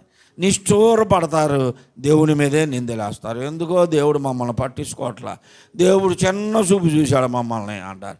అంటే ఒక్కొక్కరి వైపు ఉరిని చూస్తాడు, మనకెళ్ళి చిన్న చూపు చూశాడంట అని అనుకుంటారు వీళ్ళు. సాతానికి ఎవరితో పని అంటే ఈ పడిపోయిన వాళ్ళతో పని లేదు, లోకస్తులతో పని లేదు. వీళ్ళంతా నా వాళ్ళే, ఆత్మీయంగా పరిగెడుతున్నారే, గంటలు ప్రార్థన చేస్తున్నారే, రోజు ప్రార్థనకి వెళ్తున్నారే, రోజు ఆత్మీయంగా ఉంటున్నారే, వాక్యానుసారంగా ఉంటున్నారే, వాళ్ళు కావాలి. వీళ్ళు పరిగెడుతున్నారు బాగా దేవుణ్ణిలో. ఓ పాట పాడతారుగా, పరిగెత్తేదా పరుగెత్తేదా. అబ్బో ఎంత పరిగెడతావో నువ్వు, అందరినీ వెనక సాధారణ కూడా పరిగెడతానే ఉంటుంది. బాగుగా పరిగెత్తుతున్నారు, దేవుణ్ణిలో బాగానే ఉన్నారు, ఆత్మీయంగానే ఉన్నారు. ఎందుకు మరి ఆ సత్యమునకు విధేయులు కావట్లేదు? ఇంత వాక్యాన్ని వింటున్నారే, వాక్యానికి ఎందుకు లోబడలేకపోతున్నారు? కారణం ఏంటంటే వాక్యం లోపలికి వెళ్ళడానికి ఖాళీ లేదు హృదయంలో. హృదయంలో ఏమున్నాయి? ఇదిగో మార్కు సువార్త 7:21 చెప్పిన మొత్తం హృదయంలోనే ఉన్నాయి కనుక చోటు లేదు. అందుకనే ప్రభువు అన్నాడంటే, నా కుమారుడా, నా కుమార్తె, నీ హృదయము నాకి అన్నాడు. దేవునికి ఏం కావాలి? ఆయనకి ఏం కావాలి? ఆయనకు కూడా. ఎవరైనా? మీ ఆయన. మీ ఆయనకి హృదయం ఇవ్వాల్సిన తప్పదుగా. నా మనసు అంతా నువ్వే అంటే ఆయన ఒళ్ళంతా కొవ్వే అంటాడు ఆయన. మీరు ఇవ్వాల్సిందే హృదయం. ఆయన ఉన్నాడు ఇంకొక ఆయన, ఎవరు? దుష్టుడు, సాతానుడు. వాడికి నీ హృదయమే కావాలి, దేవునికి నీ హృదయమే కావాలి.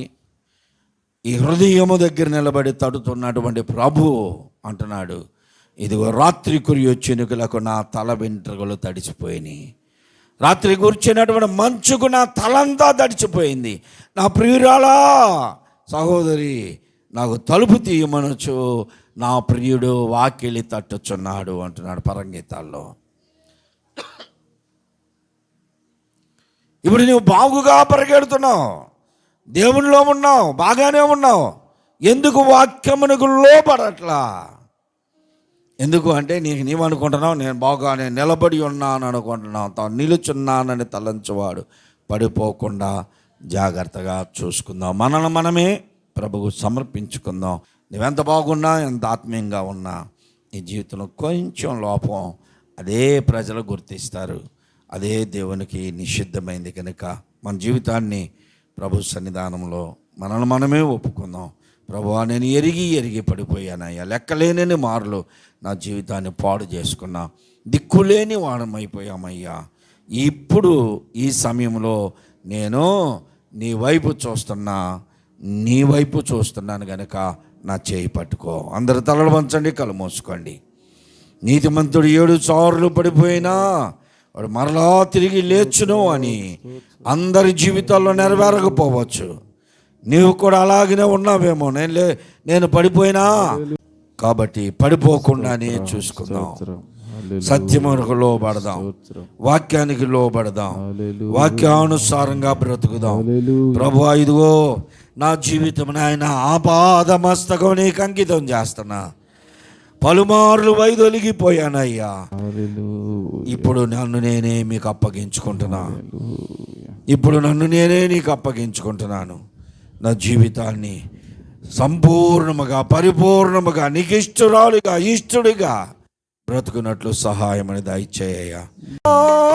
నీ శరణం శరణం నీ శరణం శరణం నీ శరణం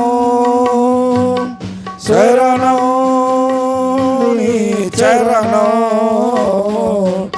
ఇదిగో దేవా నా జీవితం ఆపాదమస్తకం నీకంకితం. పలుమార్లు వైదొలిగినాను నీ పరలోక దర్శనము నుండి. విలువైన నీ దివ్య పిలుపుకు తగినట్లు జీవించనైతే. పలుమార్లు వైదొలిగినాను నీ పరలోక దర్శనము నుండి. విలువైన నీ దివ్య పిలుపుకు తగినట్లు జీవించనైతే. అయినా నీ ప్రేమతో నన్ను దరి చేర్చినావు. అందుకే గైకొనుము దేవా ఈ నా శేష జీవితం. ఇదిగో దేవా నా జీవితం ఆపాదమస్తకం నీకంకితం. ఇదిగో దేవా నా జీవితం ఆపాదమస్తకం నీకంకితం. గ్లోరీ, హల్లెలూయా, హల్లెలూయా, హల్లెలూయా. అందరూ ఒక నిమిషం సమయం ఇస్తున్నారు. అందరూ కలిసి నోరు తెలిసి హృదయపూర్వకంగా ప్రభువుని అడుగుదాం. మన బలహీనతలు మనం ఎరిగినటువంటి వారమే. సహోదరుడా, సహోదరి, నాలో బలహీనతలు లేవని చెప్పుకొని వాడు క్రీస్తుని అబద్ధీకుని చేస్తున్నాం. కంటి చూపు, నోటి మాట, కాలి నడక, హృదయ తలంపులు, హృదయ ఆలోచనలలో ఎన్నో బలహీనతలు దాగి ఉన్నాయి. మనకి తెలియకుండానే అవి నీ లోపలికి వచ్చేసినాయి. పౌలు భక్తుడు అంటున్నాడు, మంచి చేయ చూసిన నాకు చెడు చేయ కనిపించుచున్నదేమి? చెడు జరిగితే అది నేను కాదు, నాలో ఉన్న పాపమే అన్నాడు. అన్ని సంఘములు కట్టగలిగిన వాడు, అంత పరిచర్య చేయగలిగిన వాడు మరలా తన హృదయంలో బలహీనతలో నేను ఒప్పుకుంటున్నాడు. మనల్ని మనం దాచుకోవచ్చు, కప్పుకోవచ్చు. ఒకవేళ హృదయ రహస్యాలు ఎరిగినటువంటి దేవుని ఎదుట మనల్ని మనం దాచుకోలేము గనుక ప్రభా, ఇదిగో ఆపాదమస్తకం నీకు అంకితం చేస్తున్నానయ్యా. సాష్టాంగ నమస్కారం చేస్తున్నాము. అరికాలు మొదలుకొని శిరస్సు వరకు సమస్తము బలహీనతలతో ఉన్నాము. మమ్మల్ని హృదయ రహస్యములు ఎరిగిన దేవుడు గనుక మా తలంపుల ఊహల ఉద్దేశాలు సమస్తమును శుద్ధీకరించయ్యా, శుద్ధీకరించయ్యా. ఎరిగి ఎరిగి పలుమార్లు పడిపోయిన మా జీవితాల్లో లేవలేము అనుకున్న పరిస్థితులలో మీరే మమ్మల్ని లేవనెత్తారయ్యా, మీరే మమ్మల్ని లేవనెత్తారు. మరలా పడిపోకుండా సహాయం చేయండి, మరలా పడిపోకుండా సహాయం చేయండి అని అడుగు, ప్రభుని అడుగు. మరలా పడిపోవాలని కాదు ఉద్దేశం. 7 మార్లు పడిపోయినా లెగుస్తాడు కనుక నేను మరలా పడిపోతా, ఇప్పుడు 3వసారి 4వసారి అని లెక్కలేసుకోబాకు. పడిపోతే లేవలేవు, నీవు లేవలేవు, అదే స్థితిలో ఉంటావు కనుక పడిపోకుండా చూసుకోవాలి. తాను నిలుచున్నానని తలంచువాడు పడిపోకుండా చూసుకోవాలి. మన పరిపూర్ణం కాదు తల్లి, సహోదరుడా, మనం ఇంకా పరిపూర్ణం కాలేదు. వారు పరిపూర్ణులయ్యారు. దావీదు గారు, నోవహు పరిపూర్ణుడయ్యాడు. ఈ తరము వారిలో నీవే నా ఎదుట నీతిమంతుడు అన్నాడు. మనం పరిపూర్ణం కాలా. ఇంకా మన బలహీనతలు మన నుండి విడిపోవాలి అంటే నీ చేయి ప్రభుకు అప్పగించు. ప్రభువా, నా ఇష్ట ప్రకారము కాదయ్యా, నీ చిత్త ప్రకారము నన్ను నడిపించని అడుగు. ఆయన చిత్తానికి మనల్ని అప్పగించుకుందాం. కుమారుడిగా ఉన్నప్పుడు యేసు ప్రభువే, తండ్రి నా చిత్తము కాదయ్యా, నా ఇష్టము కాదు, నీ చిత్తమే నాయన నెరవేర్చని తండ్రికి అప్పగించుకున్నాడు. మనల్ని మనమే అప్పగించుకుందాం.